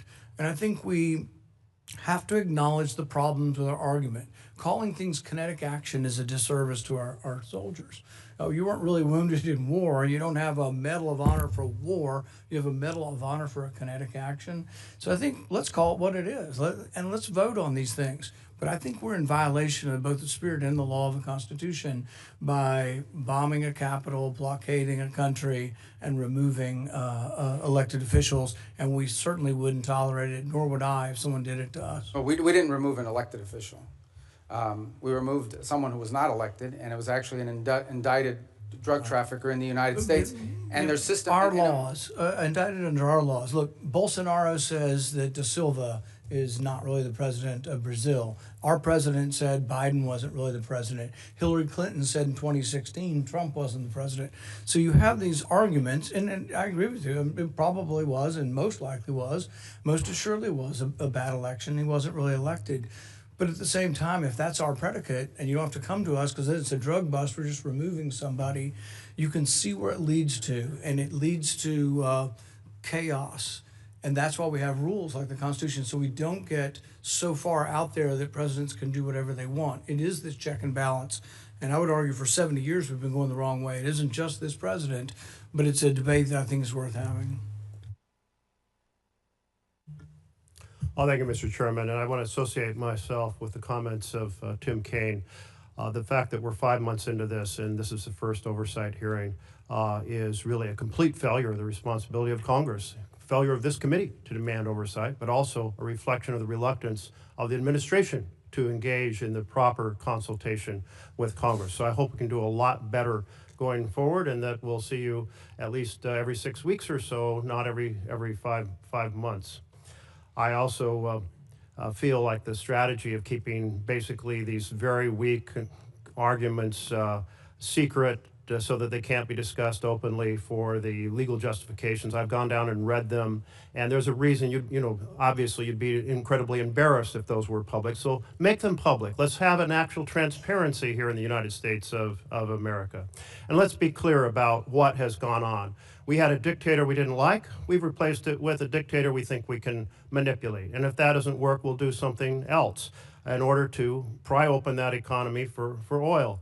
And I must say that you did say something I liked. So let me emphasize that. We're making progress. Yeah. You said no U.S. taxpayer dollars will be used, no spending on our part, to kind of prop up Venezuela. Can you restate your commitment to that? Yeah, they're not going to need it. For example, we're not spending money in Venezuela right now. I mean, obviously, look, I think you're putting aside embassy operations and all of that. And by the way, there may be some program through foreign aid that some of you might be interested in the future. We don't think that Venezuela is the kind of country that needs that. This is a very wealthy country. Thank you. I'm glad you restated that, because I think that we will see some moment when the administration says, let's subsidize our American oil companies to rebuild the infrastructure in Venezuela. And I must say that's a very unpopular idea among my constituents. I think America needs a lot of investments in infrastructure here. And I think you have a way too rosy sense of the oil economy there. Many experts have said, look, without 10-year prospect horizon of stability, without Canada deciding to ship a lot more of its heavy oil from, instead of to the Gulf, doing it to Asia so that we prop up the kind of demand in the Gulf, without keeping Iran off the international stage so that the cost of oil, the value is higher. All of those factors would have to be there for our oil companies to want to invest their own money. So I think they'll be coming to the administration. I think you'll all be trying to find some way to subsidize them, but I'm glad what you said today that you're not going to do it, and I want to hold the administration accountable to that. Second, on terms of the $500 million fund, $300 million, my understanding, has gone back to the Central Bank of Venezuela, and they have essentially exchanged it for bolivars to key industry players. I don't think we have any transparency on what corporations or entities got that hard currency, and yet you did say there's going to be a lot of transparency. You also said, if I understood right, that those funds are eventually going to be brought back into the structure of U.S. control as part of our, formal structure of funds. And in that sense, the Constitution says no money shall be drawn from the Treasury but in consequence of appropriations made in law. So are you going to make sure that if that money comes back into kind of full U.S. control, not an offshore account the way it is now, that we're going to abide by the Constitution? Third point here is that one of the things that transpired is cutting off the oil to Cuba. And I know you have a strong interest in making life difficult for the leadership in Cuba. Can you lay out for us what other things you might be planning in that regard and how those fit into an overall plan? Yeah, well, I'll try to do that in a minute. Let me just say on the rosy projections of oil, it's not rosy projection. I mean, it's either going to happen or it's not. In essence, oil, there's no world in which the United States is subsidizing investment in Venezuelan oil. It's very simple. Oil company will go in and say, okay, this is the oil you have. This is how much it's going to cost us investing on the front end to one end make money, pay back our investment plus a profit at the back end. And then depending on the terms of that investment, they'll make a decision about whether it makes sense for that or not. Right now, what you have in Venezuela is a corrupt and broken oil company run by the government that basically takes this money, doesn't reinvest in it at all, and basically sprinkles it to its people to keep the glue that keeps the regime together. We want it to become a normal oil economy. That's what the ultimate goal is here. And in a normal oil economy, companies are going to go in, they're going to look at Venezuelan law, they're going to look at Venezuelan authorities, and they're going to make a determination about whether or not it's worth their investment. And that's the normalization process that we're talking about. That's going to be up to them. If they want to have a normal oil economy as opposed to one that is basically used as a way to feed graft in a very inefficient way, but they didn't care about that. If they do it the right way, we think it has great promise and potential over the long term, especially because these investments take a long time. But the U.S. doesn't have to put any money to encourage companies to go in and invest, nor is there any interest in doing so. But a lot of it. That's a point I really do appreciate. Yeah, no, I don't want to see. Well, I don't even think that's even been. Going in. I don't think that's even been discussed or considered by anybody. Your second point was, I wrote it here, but now. It's the $300 million being I had to start redistributed using to these. corporations in Venezuela. And the second one was what, I'm sorry? Lack of accountability over that. The $300 million has already been distributed. On the account. So that's not the permanent structure we want to see. In the long term, we just want them to have a normal industry where the companies are involved in it, they're selling it directly to the market, and we're out of that game. What we're talking about now is the sanctioned oil, the oil that's under our sanction. So we have to monitor how that money moves. So yes, the first 300 million moved for the following reason. We would all agree we didn't want to see systemic collapse. Like one of the things a lot of you told me you were worried about on the short term is this is going to trigger internal chaos in Venezuela. 1 million people are going to storm the border with Colombia. Colombia even stood up troops to their border to prevent it. Brazil was worried about it as well. It's going to lead to fighting in the streets between rival factions and shooting. None of that has happened. And key to that stabilization is ensuring that the government had enough money to meet payroll and meet their basic needs as part of the stabilization. We should not confuse stabilization with transition. This is not what the permanent structure is going to look like.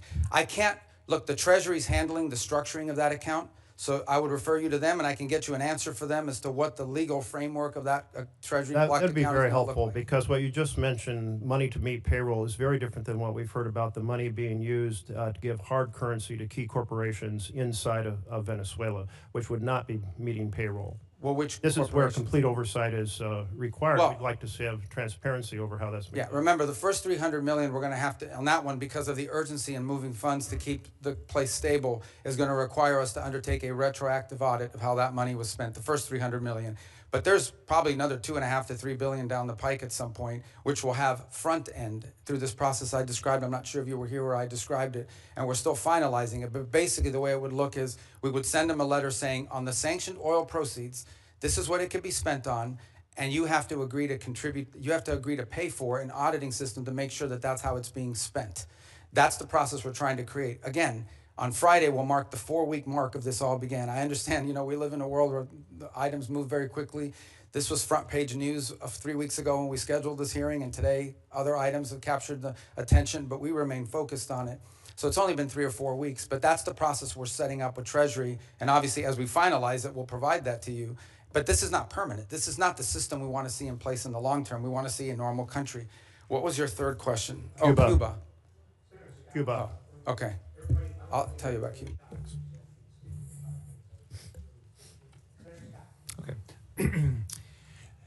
Secretary Rubio, as you know, in our home state, this was very popular. Cubans, Venezuelans, Nicaraguans, basically everybody in Latin America has been fighting. A lot of them are in Miami, as you know, because they've had to leave these countries because of socialism and lack of opportunity. So what the president did, the willingness of the president with your support and with Pete Hegseth's and military was very, very, very well thought of. So the first thing I want to say is on behalf of Floridians, thank you for what you guys did. Now the next is everybody has these ridiculously high expectations, which we all do.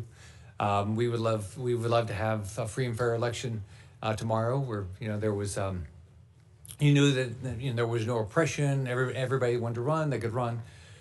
So, tell us how should Venezuelans and Cubans and Nicaraguans look at this, and how patient should they be, and what would be the sort of the milestones you would give them to look at to say we are making progress? Well, first I would remind everybody, let's just go back 6 months, 8 months, a year ago at this time.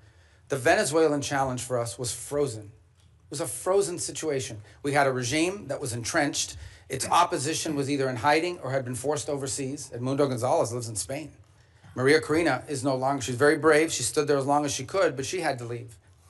The others are in jail. They were increasing their relationships and outreach with Iran, and currently have existing ones with Russia, Cuba, and China. And other than more sanctions and more speeches and more threats and whatever, it was a frozen situation. Now, for the first time in literally a decade, there is the opportunity that something could change. There's not the guarantee that something will change, but there is the opportunity that something will change. We have changed that dynamic, which goes back to the question that Senator Merkley had about Cuba. What we are looking for is the opportunity for a change in dynamic. That's a country that's been backwards. It has no functional economy. The people, you can call them Marxist, we can call them communist, but not even Lenin would recognize this version of communism and Marxism that they've instilled in Cuba. It's an economic model that hasn't worked anywhere on the planet. The suffering in the rural areas of Cuba are acute and they're deep, and it's not because of the embargo, it's because they don't know how to run an economy.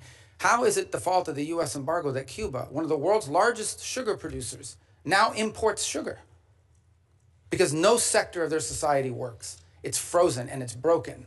But in the case of Venezuela, we have a glimmer of hope now, the opportunity to change the dynamic. Now, what that will require is smart decisions on our part, but ultimately it will require decisions made by Venezuelans, both those currently in charge of the interim authorities and those who may be in charge in the future as well to step forward. It is our sincere belief that the only way you're going to have a free, prosperous Venezuela that's allied with the United States is one in which every sector of their society is represented in their politics. And that includes many people who currently live abroad. And even the opposition, people like to say the opposition is very diverse.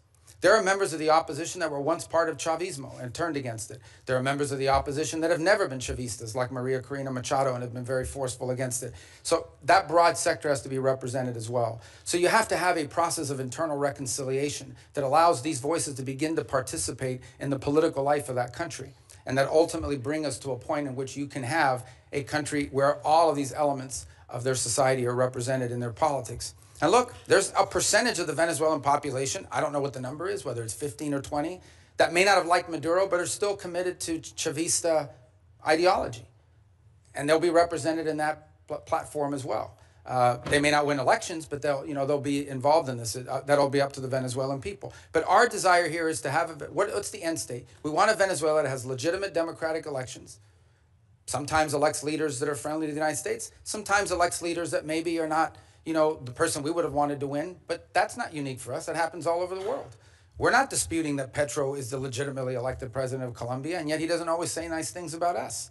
So, but we also want a Venezuela that's prosperous and a Venezuela that's aligned with the United States. And a year ago at this time, this was frozen.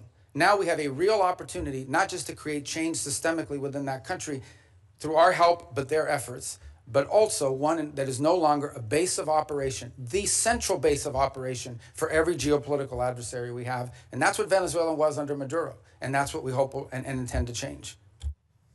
So would you, if you're a Venezuelan that lives in Miami, so what you would say is that you're working hard. There's a lot of variables outside your control, but you'd say right now, political prisoners are being released, never fast enough. The oppression is being reduced, not fast enough. Opposition leaders are speaking up more and more. So we're making progress, and you're going to continue to control the oil to make sure that that we continue down this path. What I would say is that we share the same goal and the same outcome we want for Venezuela. And the question is, we have to do it through a realistic process and it has the highest chance of success. Okay, the way to view it, if you use the medical analogy, is this is a critically ill patient that has suffered some very serious things. They've broken their leg, but they also have a ruptured, spleen or something.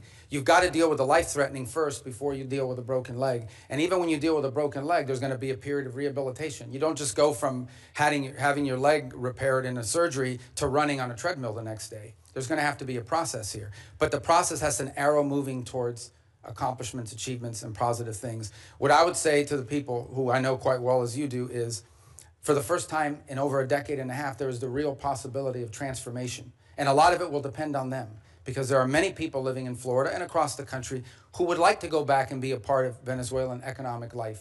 Many of them are eager to do so. And they're going to need them. Venezuela is going to need them to come back and rebuild the businesses that were taken or lost and engage themselves in both civic and economic life. But again, I remind everybody, on Friday will mark the 4 weeks since this happened. I get it. We all want something immediately, but this is not a frozen dinner you put in a microwave and in 2.5 minutes it comes out ready to eat. And these are complex things, and we've seen this play out. I've used the example of Paraguay and Spain. There are others where there's a transition from autocracy to democracy. It's not linear. It's, in some cases, there are ups and downs along the way, but it's trending in the right direction so far, with a recognition that more work needs to be done. Thanks for your hard work. Senator Booker. I just want to start by saying what's plain, frankly, be plain to Senator Rubio and plain to members here, is that it should not have taken this long to have this hearing. Fundamentally, we have a crisis, I believe, in our democracy right now, which is the failure of Congress to do its job, to provide checks and balances, oversight, to provide the kind of constitutionally mandated work that we should be doing to keep a balanced government. We have operations right now that are literally costing the American taxpayer tens of millions of dollars a day.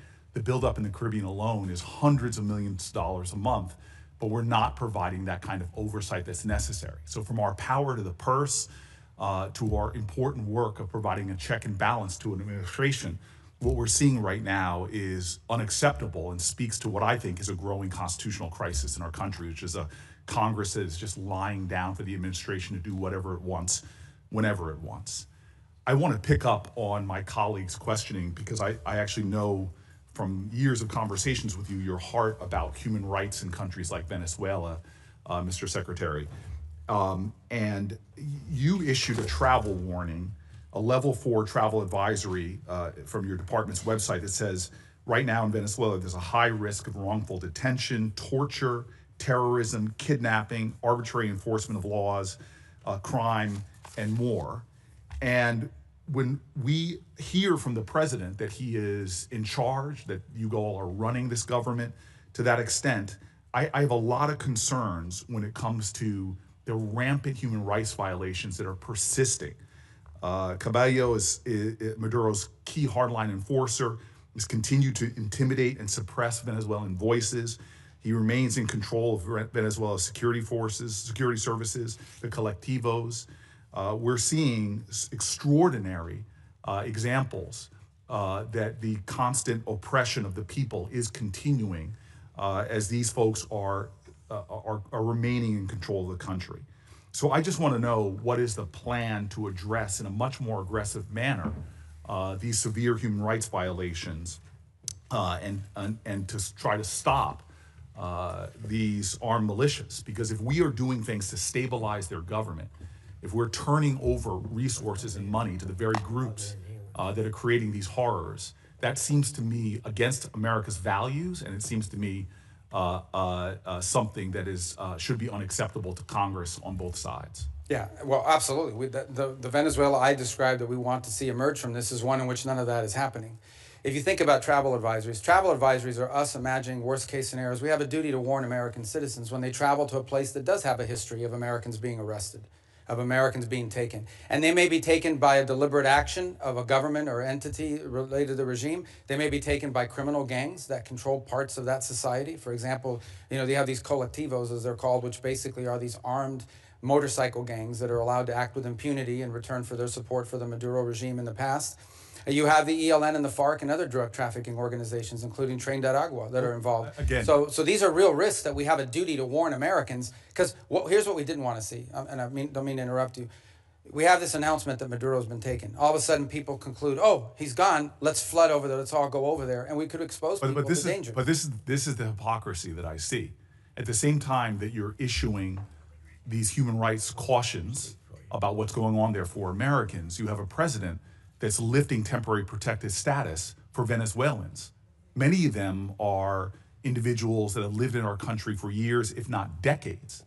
When I hear from the Venezuelan community, I hear an outrage that at the very same time that you are affirming here that these armed militias are running around suppressing voices, we have an administration that has said very clearly that they're not only going to be lifting temporary protected status for Venezuelans living in the U.S., but instead of protecting longtime American residents, they are, quote, the administration is putting people back on deportation flights and sending them into that madness. Does that make sense to you? Well, first of all, the travel advisories for American citizens traveling there and the threats posed to Americans. What you're describing why lift temporary protected status? Well, the problem with temporary protective status was it was granted to so many people in such a vast numbers so quickly without proper vetting by the previous administration that there's a real concern that there were gang members that had received TPS simply because of the nation they came from and the time in which they came. It became so big and so massive. The overwhelming majority of Venezuelans are not members of Tren de Aragua, but there were Tren de Aragua and other criminal elements embedded in the TPS system. And the numbers were so large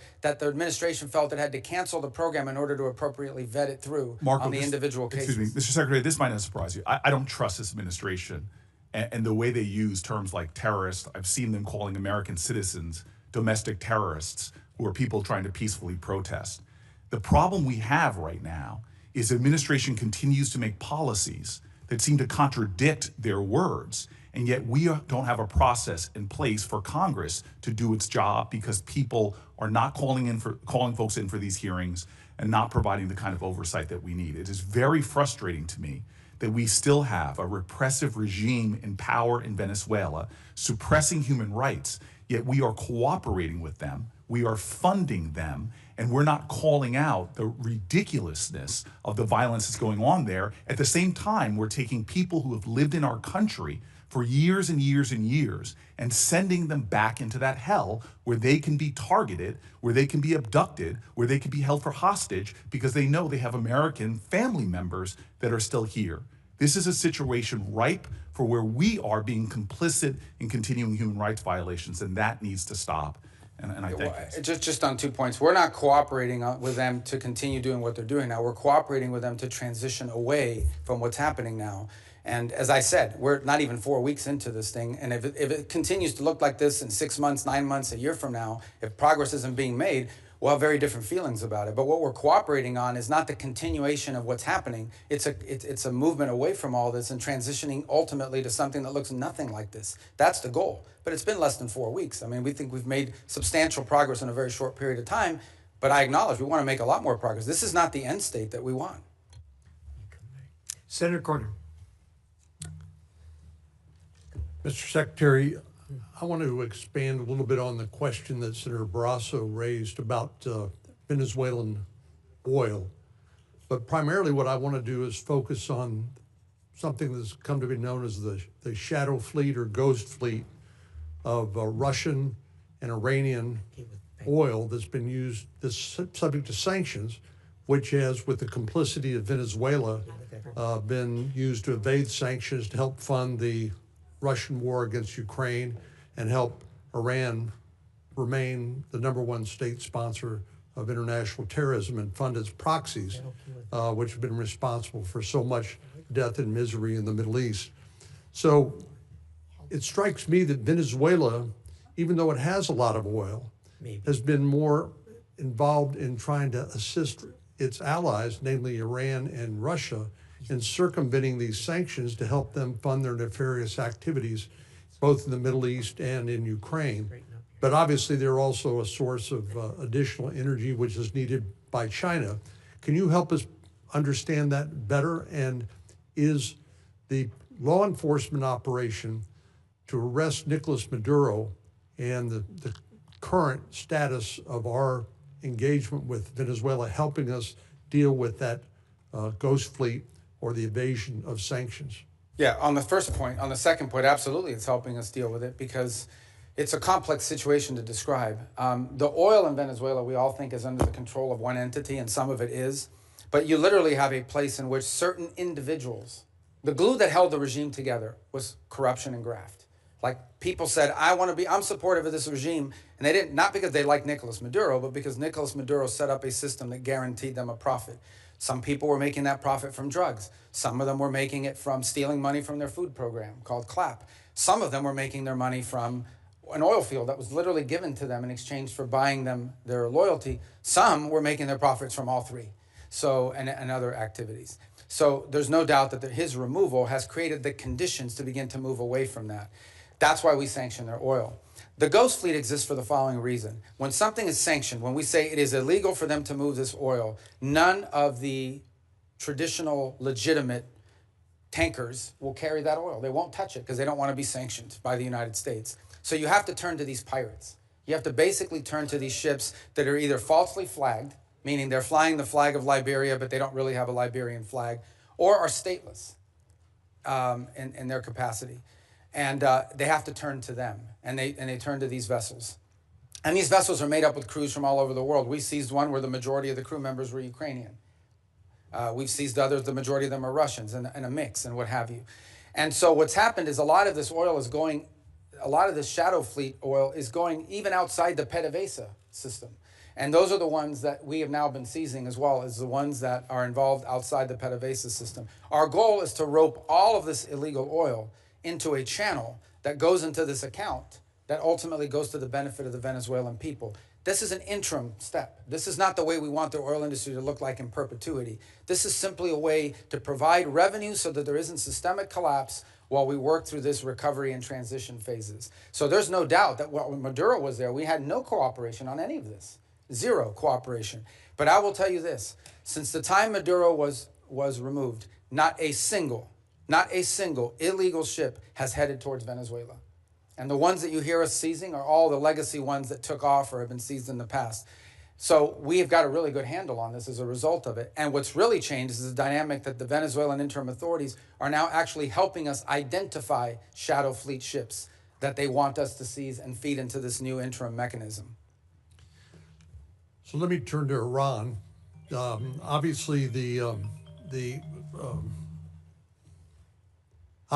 president authorized a strike against their Iranian nuclear program, and what I consider to be a magnificent demonstration of American military power. And even though the arrest of Nicolas Maduro was not primarily a military operation, but they provided the support to law enforcement authorities as they executed an arrest warrant against Nicolas Maduro. Likewise, I think most Americans were very proud of how the U.S. government and particularly the U.S. military have performed. But I know the president's very concerned about what's happening to the demonstrators in Iran. And of course, there's some estimates that as many as 30,000 Iranian demonstrators have been executed by the regime. But I know the president's being presented with a range of options. We notice a lot of movement into the region by our Navy and other authorities. But what happens if the supreme leader is removed in Iran? What happens next? Well, that's an open question. I mean, no one knows who would take over. Obviously, their system is divided between the supreme leader and the IRGC that responds directly to him. And then you've got these, quasi-elected individuals, the ones that wear the suits on television who are part of their political branches, but ultimately have to run everything they do by the supreme leader. So I don't think anyone can give you a simple answer as to what happens next in Iran if the supreme leader and the regime were to fall, other than the hope that there would be some ability to have somebody within their systems that you could work towards a similar transition. I would imagine it would be even far more complex than the one we're describing now, because you're talking about a regime that's in place for a very long time. So that's going to require a lot of careful thinking if that eventuality ever presents itself. On the issue of our presence in the region, here's the baseline I want to set for everybody. The baseline is this: we have 30 to 40,000 American troops stationed across 8 or 9 facilities in that region. All are within the reach. Theoretically, not theoretically, in reality, all are within the reach of an array of thousands of Iranian one-way UAVs and Iranian short-term ballistic missiles, short-range ballistic missiles that threaten our troop presence. We have to have enough force and power in the region, just on a baseline, to defend against that possibility. That at some point, as a result of something, the Iranian regime decides to strike at our troop presence in the region. The president always reserves the preemptive defensive option. In essence, if we have indications that, in fact, they're going to attack our troops in the region, to defend our personnel in the region. We also have security agreements, the Defense of Israel Plan and others, that require us to have a force posture in the region to defend against that. And so I think it's wise and prudent to have a force posture within the region that could respond and potentially, not necessarily what's going to happen, but if necessary, preemptively prevent the attack against thousands of American servicemen and other facilities in the region and our allies. I hope it doesn't come to that, but that's, I think, what you're seeing now is the ability to posture assets in the region to defend against what could be an Iranian threat against our personnel. They certainly have the capability to do it because they've amassed thousands and thousands of ballistic missiles that they've built. Despite the fact that their economy's collapsing, they keep spending money on that. Thank you. Thank you.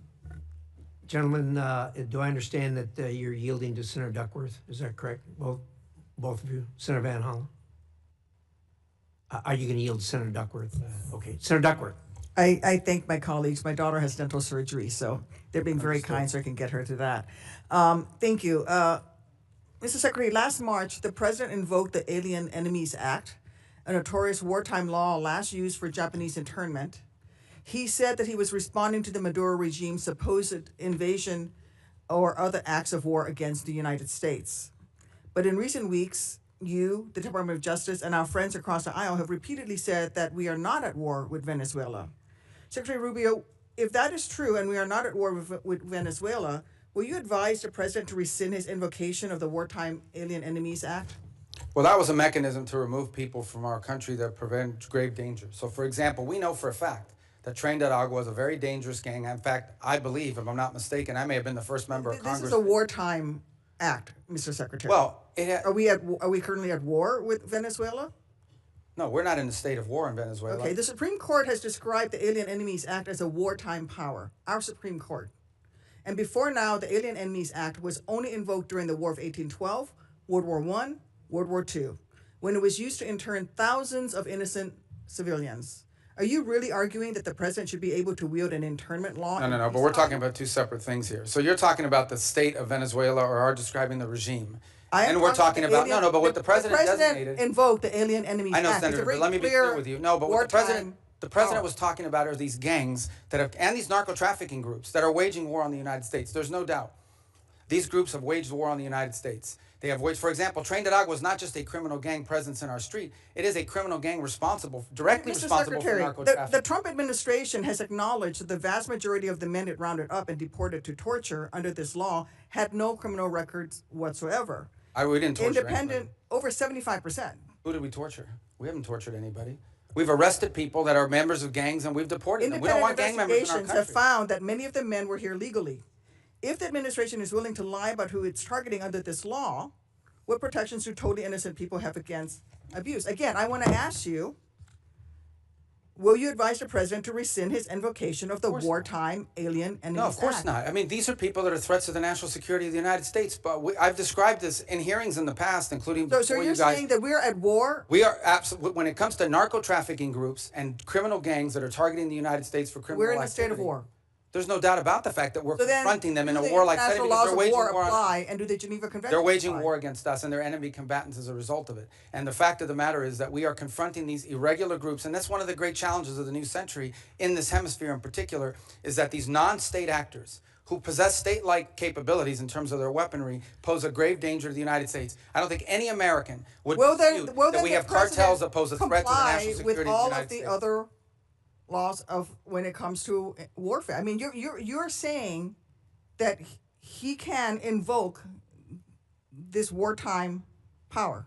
No, I'm saying, you're asking me, I'm here to discuss foreign policy and what's in the realm of the Department of State. Well, you I think your questions are better directed at the invoking Department the of Alien Justice. Enemies Act, But I would tell which you is that. a wartime, which is something that Yeah, but you're asking me a court question said that's- can be invoked during All right, but wartime. you're And it's asking only me a been question invoked that's during the more War of appropriate. 1812, World War I, and World War II. You're it's only asking been me a invoked 3 question- times, and this president is invoking it. Okay, you're asking me a question about the domestic application of a law that's best directed not to the a Department of Justice. complication. It's No, not it a is, complication. It's because you're very asking me simple. something to opine on something that's in the realm of the Department of Justice in terms of its domestic application. I can tell you that the United States is most certainly confronting terrorist and criminal organizations operating in our hemisphere that pose a grave danger to the United States. Anyone who believes that gangs that flood our country with fentanyl All right, or let me cocaine ask you are this. not threats to the United States is not living in reality and certainly does not reflect the opinion of most Americans. The president already said that he was ready to put American troops in Venezuela again. So we're at war right now. did he So say if that? things don't go well with the Chavistas you've empowered, When did the what president is your say he was gonna put criteria for troops in returning Venezuela? a military option, putting you? What is your criteria for returning to a military option and putting boots on? Well, the ground? I don't recall the president saying he was going to put troops in Venezuela. Where did he say that? I'm asking you, what are your? But that's what you said. I didn't Yeah, remember the president has saying already that. said that he was ready to put American troops in Venezuela. No, I think the president has said that he retains the right as commander-in-chief to protect the United States against any imminent threats. Maybe that involves troops, maybe that involves air power. We hope, but we don't anticipate that being the case in Venezuela. I worry that you are playing fast and loose with our nation's Well, I just gave military. you And let testimony me here just say, for I just want to conclude by Yeah, but I just gave you testimony of how well things are moving forward, not as fast as yeah, everybody but you would like. also said So that why- in 6 or 9 months, if things don't go well, you're going to have to do something else. And the president's already said that he's not ruled out the military option. And you've also just said that, yes, we are at war. The president has But wartime every powers. president retains so the power to use military to it's reasonable for me protect- to ask you. And I gave you a very specific example. Every president retains the right to defend the United States against an imminent threat. Yes, if there are Iranian, just give you an example, Iranian drones deployed in Venezuela that could threaten the United States, we most certainly will address that, even if it's located in Venezuela. But we hope we don't get to that point. We don't expect to get to that point. I don't think that we're not trending in that direction. That's a fact. But that said, you know, on the, The one people of hand, America people are here are worried that unhappy this we're is a president cooperating who with engages Venezuela. in yet On the other hand, another they want us to forever go to war, with Mr. them. Secretary. What's we that? don't need to be in another forever war, and that is the path that we are going towards. And let me just say, Well, how are we let me going towards a conclude- let me forever just- let war me if we're just dealing with conclude. we're Well, dealing you're with not Delcy ruling out a Rodriguez every military day? option. You're not going to ask him to rescind his invocation of the Alien Enemies Act. That puts Americans in jeopardy. And let me just say something about the president's recent comments about NATO allies. When I served in Iraq, there were Polish forces there with us. There were British forces there with us. There were Spanish forces there with us. I personally landed in Elzi, España, which came under direct attack by insurgents. Polish troops who worked with the Illinois military, with the Illinois National Guard for 30 years, died in Afghanistan, Mr. Secretary. All the president so I just wants wanna is for say NATO to is have that more our NATO capabilities. allies have stood beside us. wants our allies to and have more we name- need to maintain the strength of that alliance. I get it. yield. Not Senator, all the president wants is your our time's allies. up. Not making much progress here. Well, let me just very say, the much. president Let's- just wants our allies to have more capabilities to be involved in operations like that, God forbid, in the future if necessary. That's not what an he said. unreasonable He said request. that they stayed a little behind, and they certainly did not come to our defense. And Well, not they every did. country in Europe, not every country in NATO participated in those missions. Some did. Denmark suffered some of the greatest military There's casualties. no doubt that many of our allies have stepped forward and provided assistance to us, and there are many others that simply don't have the capability to do it now or in the future. That's not what the president said. So Senator that's what he Lee, was pointing to. Thank you, Mr. Chairman. Thank you, Secretary Rubio, for being here. I also want to thank you for reaching out to me the night of the execution of the arrest warrant against Nicolas Maduro. I could tell when we talked that you had been up all night, and it was kind of you to reach out to me and describe what had happened that evening. I've long been a believer in the fact that the United States has been abundantly blessed by geography. God and nature's God have blessed the American continent with two vast oceans, one to our east, one to our west, that have protected us from the old powers of other parts of the world. We should use those to our advantage. At times in our past, we have somewhat neglected the Western Hemisphere in recent decades, and I'm pleased that you and President Trump have been refocusing on the Western Hemisphere. As we look at burden sharing in other parts of the world and pivot some of this focus back to our own hemisphere, tell me what that looks like. Tell me what it looks like to orient some of our burden sharing toward our own hemisphere. Well, I think you're seeing some of it now. Look, our hope is eventually not to have a military presence of the kind you've seen in the Caribbean to deal with this very acute matter. But the truth of the matter is that it was surprising in the first place, right?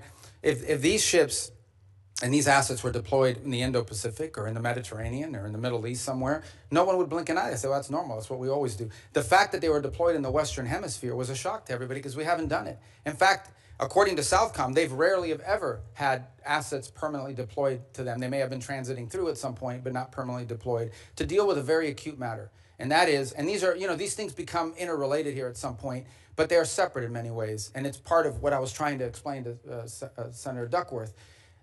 We have a real reality in our region of these transnational criminal terrorist organizations that in many cases possess weapons that you ascribe to a nation state, not to a gang, who pose a grave threat to the national security of the United States, but also to the stability of the region. If you walk through the region, what is the primary threat in Colombia? Transnational criminal organizations. What is the threat to Mexico? What is the threat to the Caribbean basin? These groups have to be confronted. They have to be confronted forcefully.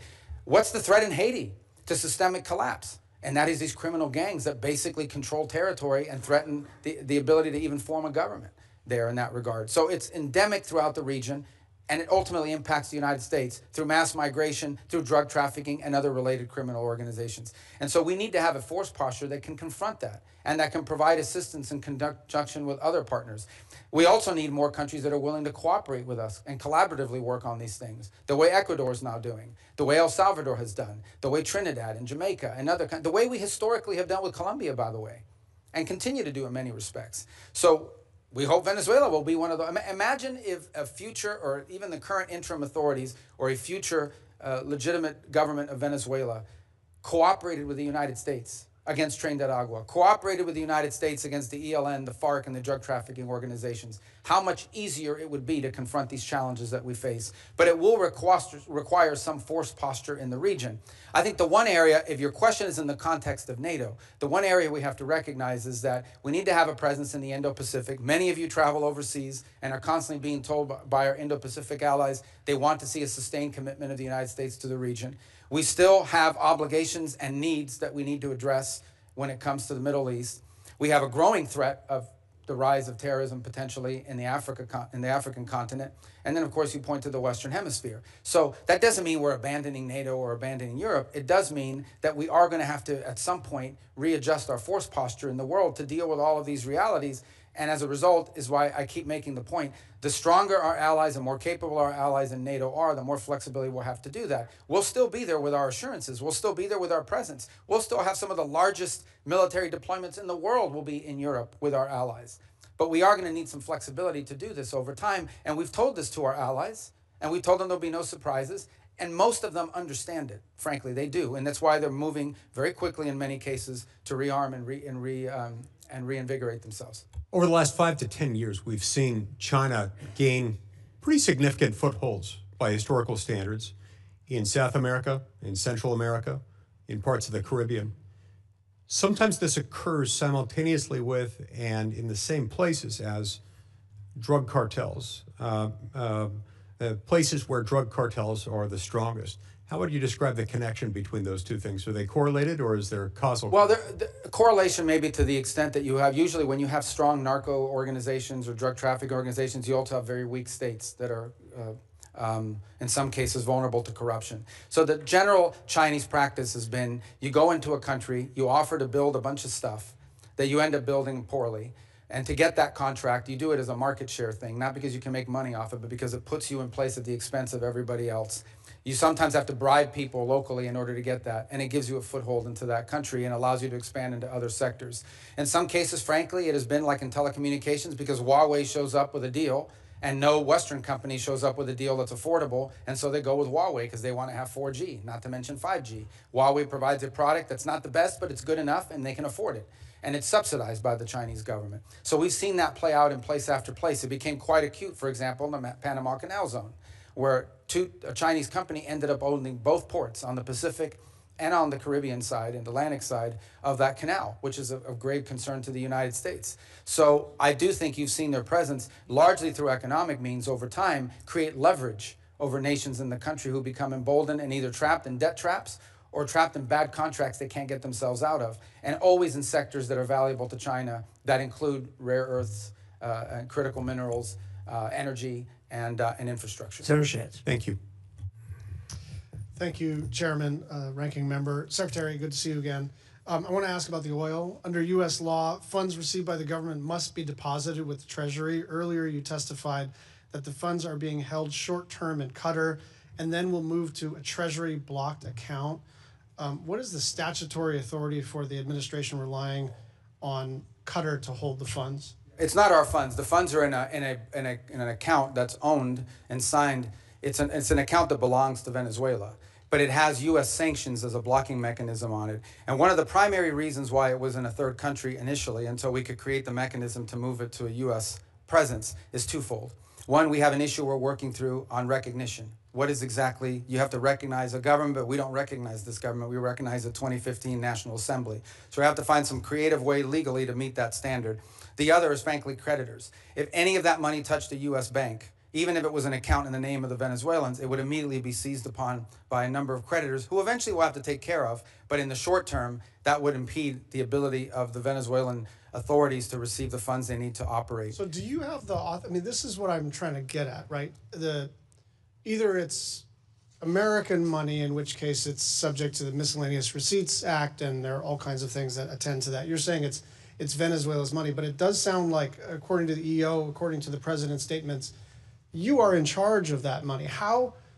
What authority are you relying on to be in charge, almost in a sort of receivership kind of arrangement, of how funds are both received and expended for a foreign country? Like, wouldn't you have to come to Congress to establish that kind of relationship? Well, no, because the money never enters our hands. We only control the disbursement of the money. We don't control the actual money in the sense of, like, it comes into our bank account. Do you think that you have somewhere in the statute or the Constitution the authority to control disbursements of a foreign country? Well, they've agreed to this, and that's the key. They've agreed to this arrangement in which the sanctions that are placed on this oil is what blocks its distribution. So we've agreed to release sanctions and allow the disbursement of the funding as long as they're spending it in a certain way. So I understand it's novel, but it's the best we could come up with in the short term to ensure that they're... Is there a written agreement that memorializes this? Yes, I believe there is, and there will have to be one most certainly once we transition that to U.S. accounts. Secretary, my understanding is the committee doesn't have this agreement. Well, I can... If we do or we don't? Yeah. And you probably wouldn't, because it's a Treasury matter. Treasury's handled it, but I can most certainly talk to Treasury about providing you the information. Also, you're the National Security Advisor, so you do have a role here in coordinating between the departments. So it's not just like you can punt this to Treasury. Yeah, I just didn't bring the document with me. I got it. Okay. I just want you to land it and get it to the committee, because look, you're being transparent. I think this is novel. I think it's funky. I think it may not even be permissible, but I don't know until I see the document, and I'd like you to just land it for us, if that's all right. Yeah, no, like I said, and by the way, by the time I get it to you, hopefully we won't even have that account anymore. It'll be in a bit more traditional, where we can use our sanctions as leverage on how the money's being spent. I'm just going to move on to a couple of other issues. Your comments that Havana should be concerned about the Maduro operation is fueling speculation that this administration will turn its sights to Cuba next. will you make a public commitment today to rule out U.S. regime change in Cuba? Regime change? Yes. Oh no, I think we would love to see the regime there change. We would like to, that doesn't mean that we're going to make a change, but we would love to see it change. There's no doubt about the fact that it would be of great benefit to the United States if Cuba was no longer governed by an autocratic regime. But you know what we mean by regime change. We don't mean, I wish someone else were in charge. When we talk about regime change, we're talking about using the power of the United States, usually kinetic power, but often other kinds of coercion. And I'm not even saying that that's always not in our interest. I'm just saying, I'm not asking you whether we would prefer a different kind of government. I'm asking whether you are trying to precipitate the fall of the current regime. Yeah, but that's statutory. The Helms-Burton Act, the U.S. embargo on Cuba is codified. It was codified in law, and it requires regime change in order for us to lift the embargo. Okay. We have not received any information on the Board of Peace. Do you commit to informing us about what the heck this is? Yeah, it's a Board of Peace. Thank you. Well, I mean, I'll just note that Albania, Armenia, Azerbaijan, Bahrain, Belarus, Bulgaria, Cambodia, Egypt, Hungary, Indonesia, Israel, Jordan, Kazakhstan, Kosovo, Morocco, Mongolia, Pakistan, Paraguay, Qatar, Saudi Arabia, Turkey, UAE, Uzbekistan, and Vietnam. There are a lot of countries with whom we normally work very closely and with whom we are aligned geopolitically and in terms of values that are not on the Board of Peace. And so I think it's reasonable for us to wonder whether something in terms of a, I don't know, competitive structure to sort of either undermine the UN or circumvent the UN. I just worry that a lot of our friends are not on that list, and some of our adversaries are. So to 2 points, the impediment that they have is, first of all, it was chartered by the UN. I mean, the UN, it's a UN resolution that actually created the mechanism by which the board was set up. And the primary and sole focus of that board right now is to administer phase 2 and phase 3 of the plan in Gaza. Okay. And we welcome, all these countries have been invited. Some in Europe have chosen not to join it, either because they have constitutional, they require constitutional approval of their parliament in order to join, depending on some leaders. Like, for example, I'm thinking there are a couple countries in Europe that could not join until they got permission from their vote. In other cases, because they are concerned about what you just pointed out, they argue and they want to know, is this a replacement for the UN? This is not a replacement for the UN, but the UN has served very little purpose in the case of Gaza, other than the food assistance. Can I just and move so we on think it's critical to have something that's in charge of that. One final 10-second question. We are hopefully about to enact appropriations law either this Friday or soon after that. And I just want your commitment to work with my team and anyone else who has jurisdiction on the implementation of the SFOPS bill. Yes, of course, and we're very happy you're about to pass it. Even if you pass none of the other budgets, you should pass that one. Thank you, I agree. You could have gone a little further than that, Secretary. Senator Curtis. Thank you, Mr. Chairman. Thanks, Mr. Secretary. Thank you for your service. You and I overlapped in the Senate by only a couple of days, and as a result, I've only had the luxury. Those were my 2 best days in the Senate. As a result, I've only had the luxury of watching you from a distance, but I will tell you unequivocally, I'm grateful for your role. I believe unequivocally that you and President Trump have made the world a safer place. I push back on the false narrative that we're not respected. I think we're respected far more than we were around the world. And so I'm grateful for that. I don't know how you get around the world the way that you do. You must have some type of superpower, and I'm grateful for the time you spent with us this morning. Now, all of that said, I do have a basic concern that I'd like to raise with you. I now chair the Western Hemisphere, which you previously chaired the subcommittee. And I'm often struggling to get briefings, clear information, or meaningful cooperation from the administration and the State Department. Let me give you 3 specific examples. I suspect most of these are out of your visibility, so I want to bring them to your attention. Senator Kaine and I, who's the ranking member, tried to do a hearing on Venezuela late last year. We were told the State Department would not participate in that hearing. I'm trying to put together a hearing right now on the prioritization of the Western Hemisphere, which I think would be very helpful to the administration, and we're struggling to get the State Department to participate in that. I couldn't get a briefing on the drug bureau operations until the Kaine war powers resolution, and then all of a sudden we got a briefing, but I didn't get that because I was the chair of the Western Hemisphere. And I want to be clear, I support what's happening with Maduro and what's going on there, but I do think the administration could get Congress to be a better partner by informing us better. And from my perspective, I'm struggling to see that. And I would ask you, if you were the chair of the Western Hemisphere, would you be okay with that from the state reaction like that from the State Department? And what would you suggest I do? Yeah, no, look, I think one of the challenges we face, particularly on Venezuela, on the prioritization on the Western Hemisphere, you'll get that briefing. I don't know why they said you haven't been able to get it, but we can figure that out pretty quickly. And but I would say both on Venezuela and the drug boat operation, here's the challenge that we face. This is a committee, as you said, I was there for many years, that has oversight over the State Department. The drug boat operation, which I support, but is not a State Department operation.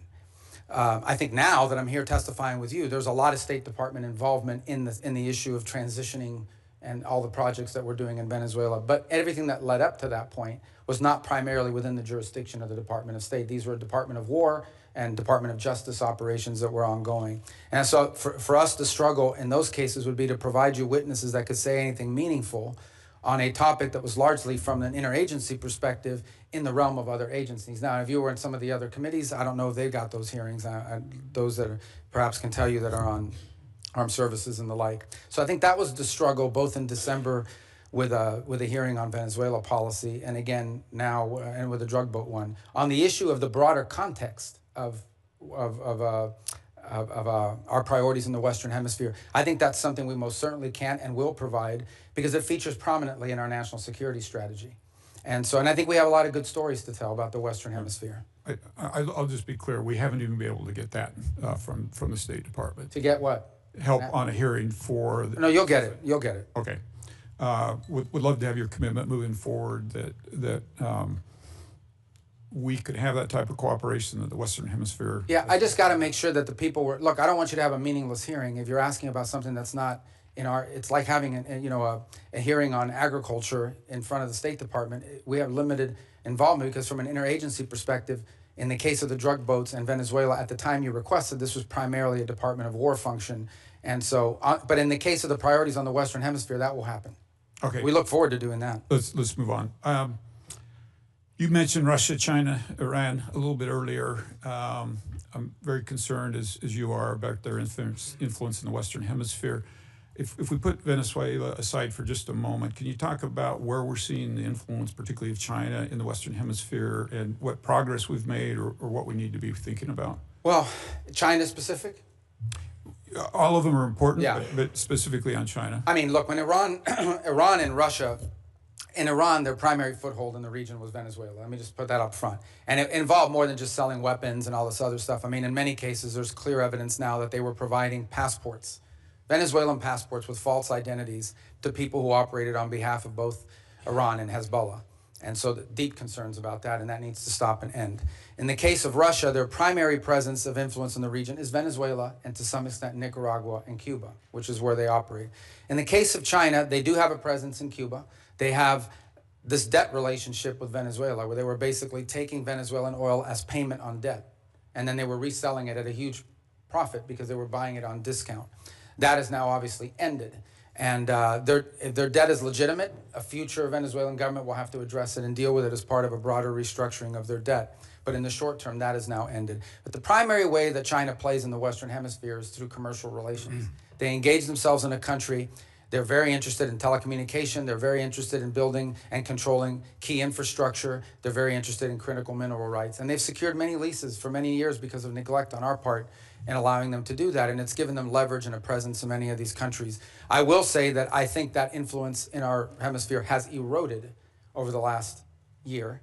For example, Panama left the Belt and Road Initiative. We have new leaders in Chile, in Peru, in Paraguay, in Chile and in Honduras that have expressed a strong desire to realign with the United States and our priorities. And we have great relationships with Argentina, Paraguay, and other countries in the region who are also very cooperative. And we've had great cooperation from the Panamanian authorities as well, including a case before the Supreme Court. I don't know if the final has been submitted that could lead to the eviction and removal of a Chinese-controlled company that controlled both ports at the Panama Canal.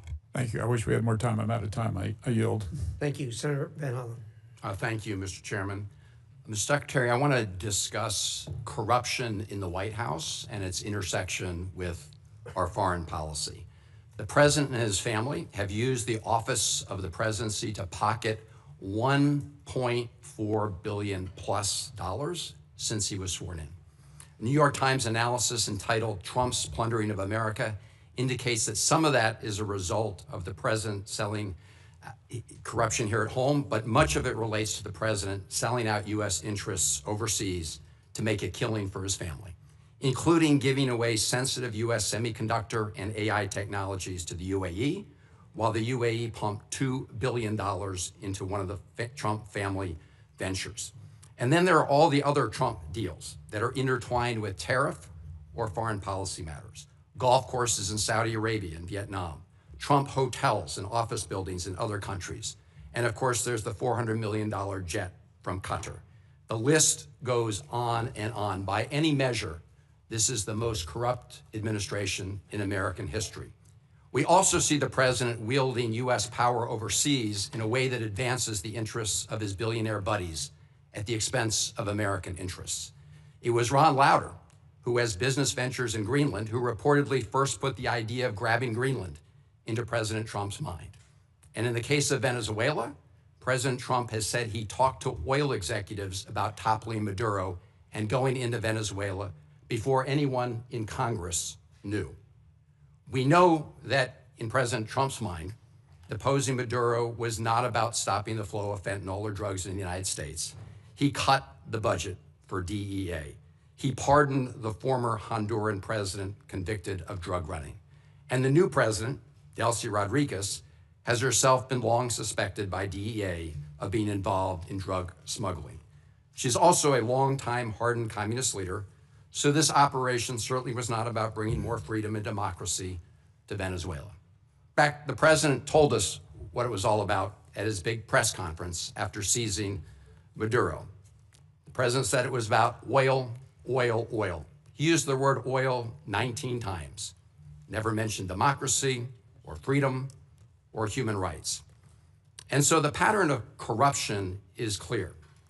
Now, President Trump has said publicly that he had communications with folks from the oil industry about going into Venezuela before anyone here in Congress was notified. Mr. Secretary, simple yes or no question. Were you with President Trump during any of those conversations he had with people with oil interests in Venezuela about the possibility of deposing Maduro? That's not a simple yes or no question, but I can answer it quickly, and that is the president always elicits opinions from all sorts of people, including, for example, Chevron has an active license in Venezuela. They operate in Venezuela. They've been doing so even when the sanctions were in place.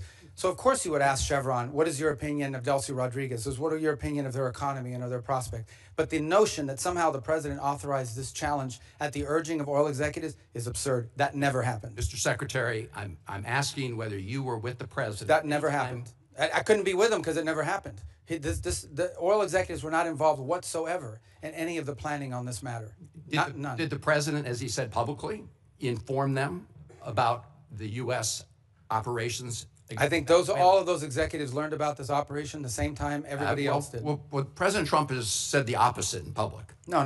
Yes, he has. I mean, he said it. I think it was aboard Air Force One on an airplane. It's on public record. You can take a look. Look, Paul Singer, who you know, gave $8 million toward Trump's 2024 campaign. Conveniently, through his hedge fund, he's acquired Citgo out of bankruptcy, which is suddenly very, very valuable. Did you or President Trump have any communications with Paul Singer about Venezuelan oil in the months leading up to the military action in Venezuela? I can tell you I did not, and I would be very surprised what the president did in that regard. And in fact, that Singer position that you've outlined, which is not just him but other creditors, was actually was blocked. We don't want to see. It's one of the reasons why we had to do this account in a third country in the interim, is because we don't want it to be something that's picked apart by creditors. I appreciate that, and we'll monitor it carefully.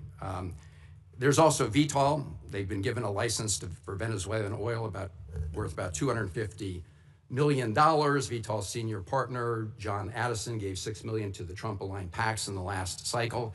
And the list goes on and on, Mr. Secretary. And I have to say that when you have the President of the United States himself, after taking Maduro, get up and say this was about oil, oil, oil, it does make all of us ask the question whether he put men and women in the U.S. military at risk simply so he could grab that oil. Well, that oil, yeah, and I don't know if you were here. I think you were here the whole hearing. I don't think you had left. Number one, the only reason why we use Trafi and VTOL is simply because in the short term, we had to move 50 million barrels of oil that were stuck. And Venezuela needed to turn that into cash so that they wouldn't have systemic collapse. And the fastest way to do it in the short term is for the traders to do it because that's in the business that they're in. That is not the permanent structure. The permanent structure we want to see is a normal oil industry where it's sold directly. You know, companies have licenses down there, they have an arrangement to pay royalties, and they move the oil directly to their refineries or sell it in the global market, not through middlemen. Yeah. The only reason why they were used in this instance is because we had an acute short-term problem, which is how do we provide funding from their own revenue, not ours, to keep their government afloat. So in essence, we allowed Venezuela to use their own oil to generate revenue to pay teachers and firefighters and police officers and keep the function of government operating so we didn't have systemic collapse. But that system with those traders, that is not the long-term plan here at all. My only point, Mr. Secretary, is those folks who gave a lot of money to the Trump campaign have done very well as a result of what's happened. Thank you. Thank you. Senator Daines. Secretary Rubio, good to have you up here. I just returned from India, had a chance to visit with leadership there, as well as spend time with our new ambassador, Sergio Gore. He's off to a great start, and very profitable visit. Hope to debrief in it soon, if I might. By the way, I think if we were to pick an MVP of the West Wing, Secretary Rubio, my vote's for Marco Rubio. So we have a lot of MVPs, don't we? I know you do. I know you do. But we get a vote on one. I think you've done a great job of this first year. Very proud to claim my former colleague and now our Secretary of State. Secretary Rubio, as you've noted, there are numerous reasons and good reasons why the U.S. is the arbiter of Venezuelan petroleum sales. With the new export sales framework, the Venezuelan government is now looking to other options to reimburse some of our adversaries, Iran, Russia, as well as Iran's proxies, to include petroleum byproducts, which contain valuable minerals and so forth, flexicoke. Has the administration considered expanding the export controls to additional petroleum byproducts? Well, I'm sure we would, except that I can tell you a couple things that are happening. They have, in essence, represented to us, and we have seen in action in the work that they're doing directly with Secretary Wright, who's handling this portfolio on a daily basis. He has a deep historic and career knowledge of this field, is that on all of these things regarding natural resources, their preference and their partner of choice moving forward will be the United States and Western companies. That's what they intend to do. As a point of example, and I said this earlier in the hearing, you may not have been here, today they used to get 100% of their diluent. You know, they have very heavy crude, and so it has to be mixed with light crude in order to make it, you know, refinable and movable. And they were getting 100% of it from Russia, primarily because of sanctions. They prefer to have ours. Why? Number one, it's closer. Number two, it's higher quality. Today, 100% of that diluent is coming from the United States. They were involved in a very complex gold market in which they were mining for gold and silver, and it was being exported almost entirely through Turkey. And we believe the Iranians were using that as a laundering operation for themselves ultimately as well, potentially. And certainly know that they had an interest in the oil industry as well. We are on the verge of a process in which that will be sold through U.S. markets in a legitimate way that won't go to finance and support. I think we'd like to apply that model to various things. But the end goal in all of this is, number one, not to spend any American money, and number two, for Venezuela to have a normal, legitimate economy that's not benefiting cronies, that's not benefiting corruption, and is not benefiting our geopolitical adversaries. So far, the interim authorities have expressed a desire to cooperate with us on all of these fronts. You identify an area you want to work with, they say yes. And we're making progress on all of it. We've faced no impediments to date in regards to expanding that relationship. Yeah, thanks, Secretary Rubio, thank you. And maybe we'll talk with Secretary Wright. We think there may be some workarounds in terms of what's happening there with some of these petroleum byproducts. We call flexicoke, has vanadium, and something we could talk with Secretary Wright, which absolutely would be something they're trading right now to our adversaries like Iran, Iranian proxies, as well as the Russians. But thank you, and we're off to a great start, as you say. We're playing a long game here, and you're playing it very, very well. I want to pivot now to EU energy. I chair the subcommittee here in this committee for Europe. Next, we're going to have a hearing. We're looking about having a conversation on EU regulations that are hindering energy security, that's benefiting now, of course, the Russians and hindering the development of alternative supply chains. Mr. Secretary, here's my question. As Russia continues its war in Ukraine, how important is it for Europe to develop a pro-energy posture to ensure they have energy security? Well, I would argue that one of the reasons why we have a war in Ukraine is because Russia thought they could get away with it because of how dependent Europe was on them for energy. And they felt there's no way the Europeans are going to come hard at us because they're too dependent on us for energy. So I think most certainly it served as a contributing factor to the war happening, among others, obviously. The second point is the point the President's repeatedly made. We love Europe. We want Europe to be strong. We share a lot of common bonds, both through history and culture and also through our alliances. And part of our concerns is that Europe is becoming increasingly vulnerable when it comes to their energy supplies. Increasingly vulnerable both for domestic economic growth, which will allow them to sustain investments in defense and be more reliable partners, but also vulnerable to Russian oil and other things of this nature. So we are concerned, though it's not our decision to make, we are concerned that EU policies in general are leaving Europe more vulnerable at a time when they should be getting stronger in their ability to resist pressure from both Russia and China. Secretary, thank you. And we hope to have that discussion next week at the subcommittee level. Last question is back to one of my favorite topics, back to Central Asia. We had a great dinner at the White House with the 5 Central Asian presidents that you were at, President Trump, as well as Vice President Vance. I had an honor to be there with you all. They're making a major shift right now in terms of having a closer diplomatic and economic relations with the United States. That all fits in part of the geopolitical puzzle, which relates to energy supply as well. Here's my question. How important is it that we end these Jackson-Vanik trade restrictions as it relates to our relationship with Central Asia? And for background here, Senator Murphy and I are co-sponsors of that bill. We hope to actually get this done and on the president's desk. It's an ancient Soviet-era restriction that is not relevant at all, but frankly is hindering our relationship with these important Central Asian. Yeah, no, we agree. We agree, and that, like I said, one of these areas that you've been focused on for a long time. Ambassador Gore, that as you know is in India, is also an envoy to these 3 countries, just came back from Tajikistan a couple days ago. So I think that absolutely we would like to see that because it would allow us to do even more. Yeah, great. Thank you, Chairman. Thank you. Senator Rosen. Thank you, Mr. Chair, Ranking Member, and thank you, Secretary Rubio, for being here. I'm going to get right into it because I want to build on Senator Van Hollen's line of questioning. President Trump pardoned the former Honduran president after he was convicted of trafficking roughly 400 tons of cocaine into the United States. Cocaine that contributed to the deaths of tens of thousands of Americans year after year. Yet the president and his cabinet authorized a military operation to capture Nicolas Maduro in order to arrest him for virtually the same crime. So yes or no, because I have a bunch of questions here. To the best of your knowledge, was Hernandez convicted of trafficking approximately 400 tons of cocaine into the United States? I'm not involved in the pardon process. I can tell you. No, I'm just asking if he... Yeah, but I don't do yes or no. I don't play games. This is not a game show. Do you know okay, so I'm just going to tell you he was... So I can answer your question because I know what you're getting at, but go ahead. He was convicted. I know. The president felt that he was unfairly treated. I can't give you much insight because I'm not involved in the pardon process. Would you not concede? Can you not understand how the American people and how the world are clearly going to be frustrated by the hypocrisy of this when one man is convicted and pardoned and another man captured, and how it undermines the United States' credibility on the world stage? But the difference is that, again, I can't opine on the specifics of his case because I wasn't involved in the pardon, but he was not a sitting office holder. He was not even the president of Honduras when that decision was made, either to convict him.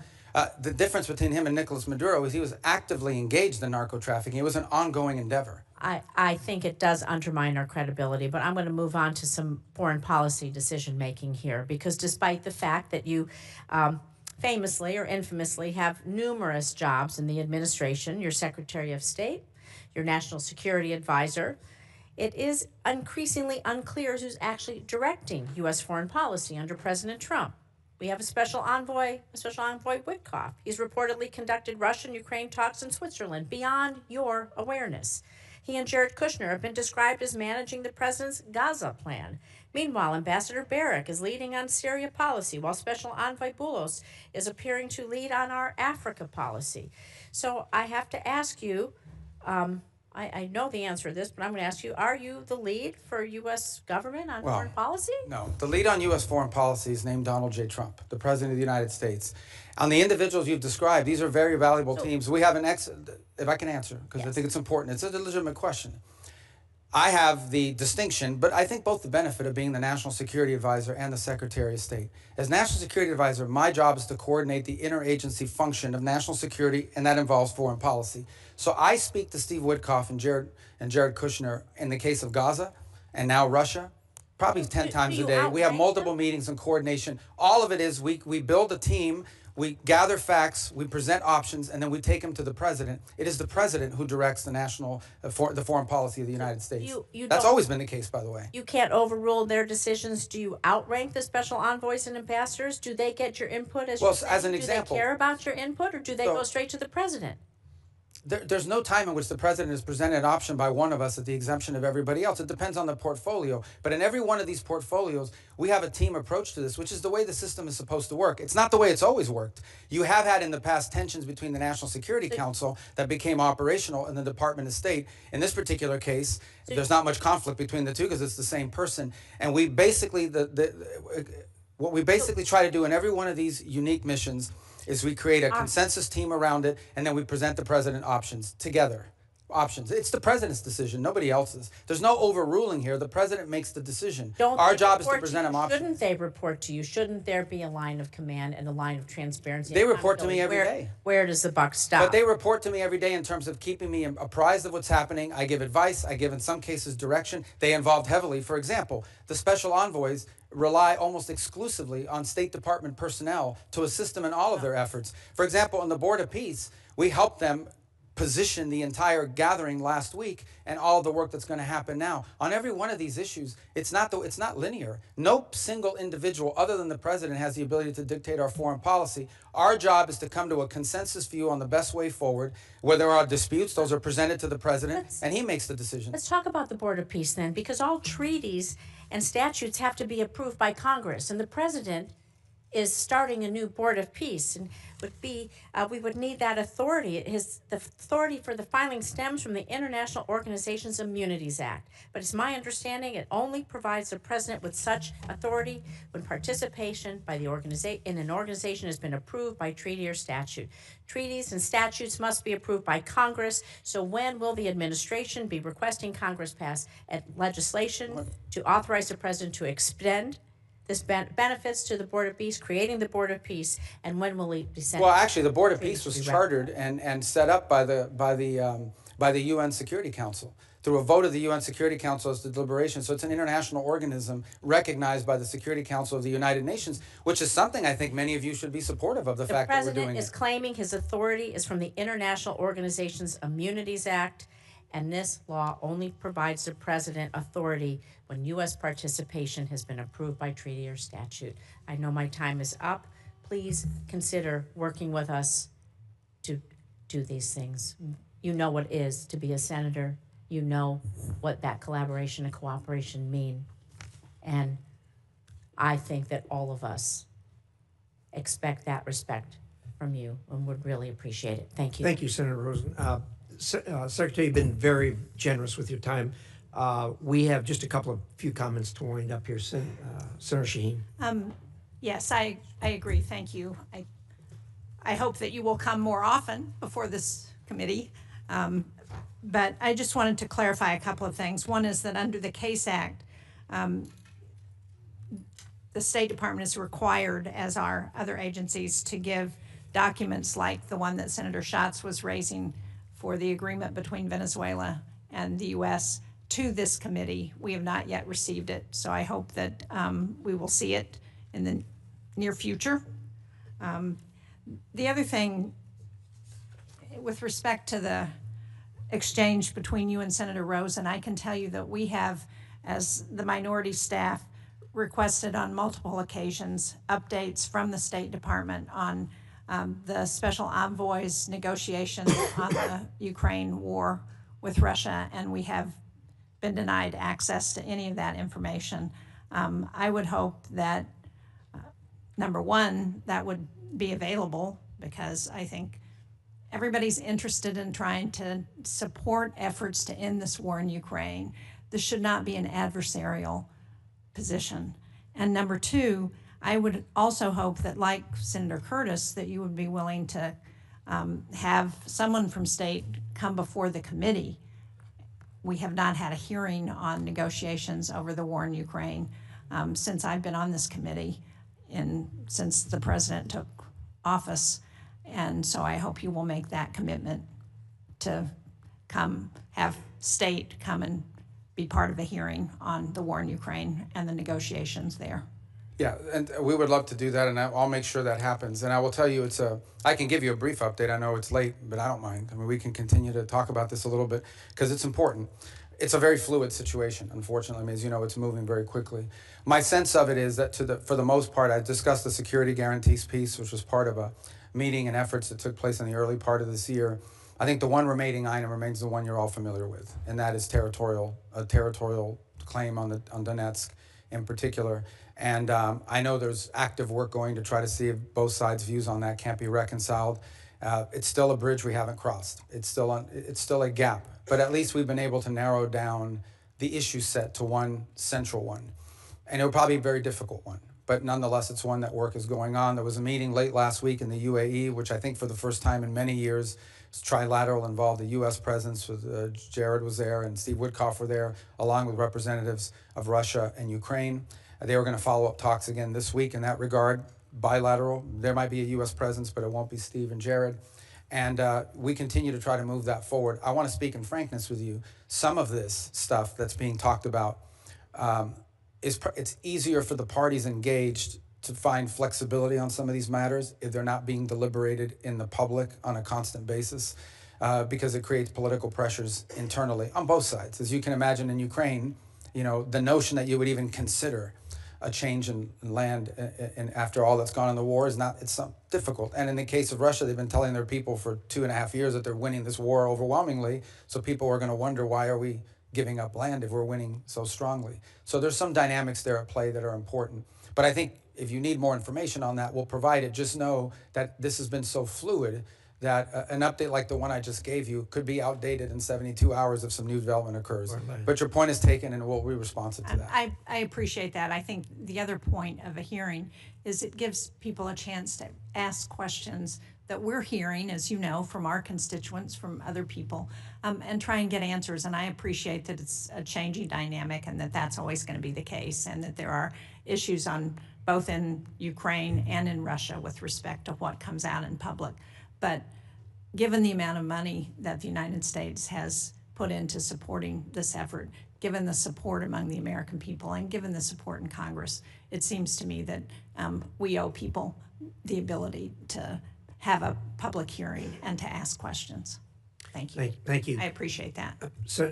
Secretary Rubio, I don't answer this question if you don't feel it's appropriate, but did I understand you to say that the portion of the discussions regarding settlement in Ukraine, regarding security for Ukraine, are essentially agreed to by both sides? Because that's news to me, and it's a big news item if that's a fact. Well, I think you could argue they're agreed to from our side of the equation. There's obviously a Russian dynamic at play here, and of course, any security guarantees would come into play after the conflict were to end. Of course.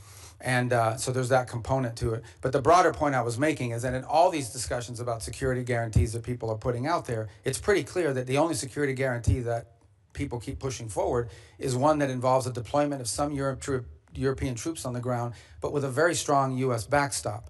My point being, it was in the broader context of the NATO alliance, and that is, we have to understand that even something like that in Europe, they don't have the capabilities of doing a real security guarantee without a U.S. backstop, which tells you the capability gap that needs to be closed. And it's one of the reasons why the president keeps pointing to NATO and its need for our partners to get stronger. And it is true, they've committed to 5% spending. That's obviously going to take some time.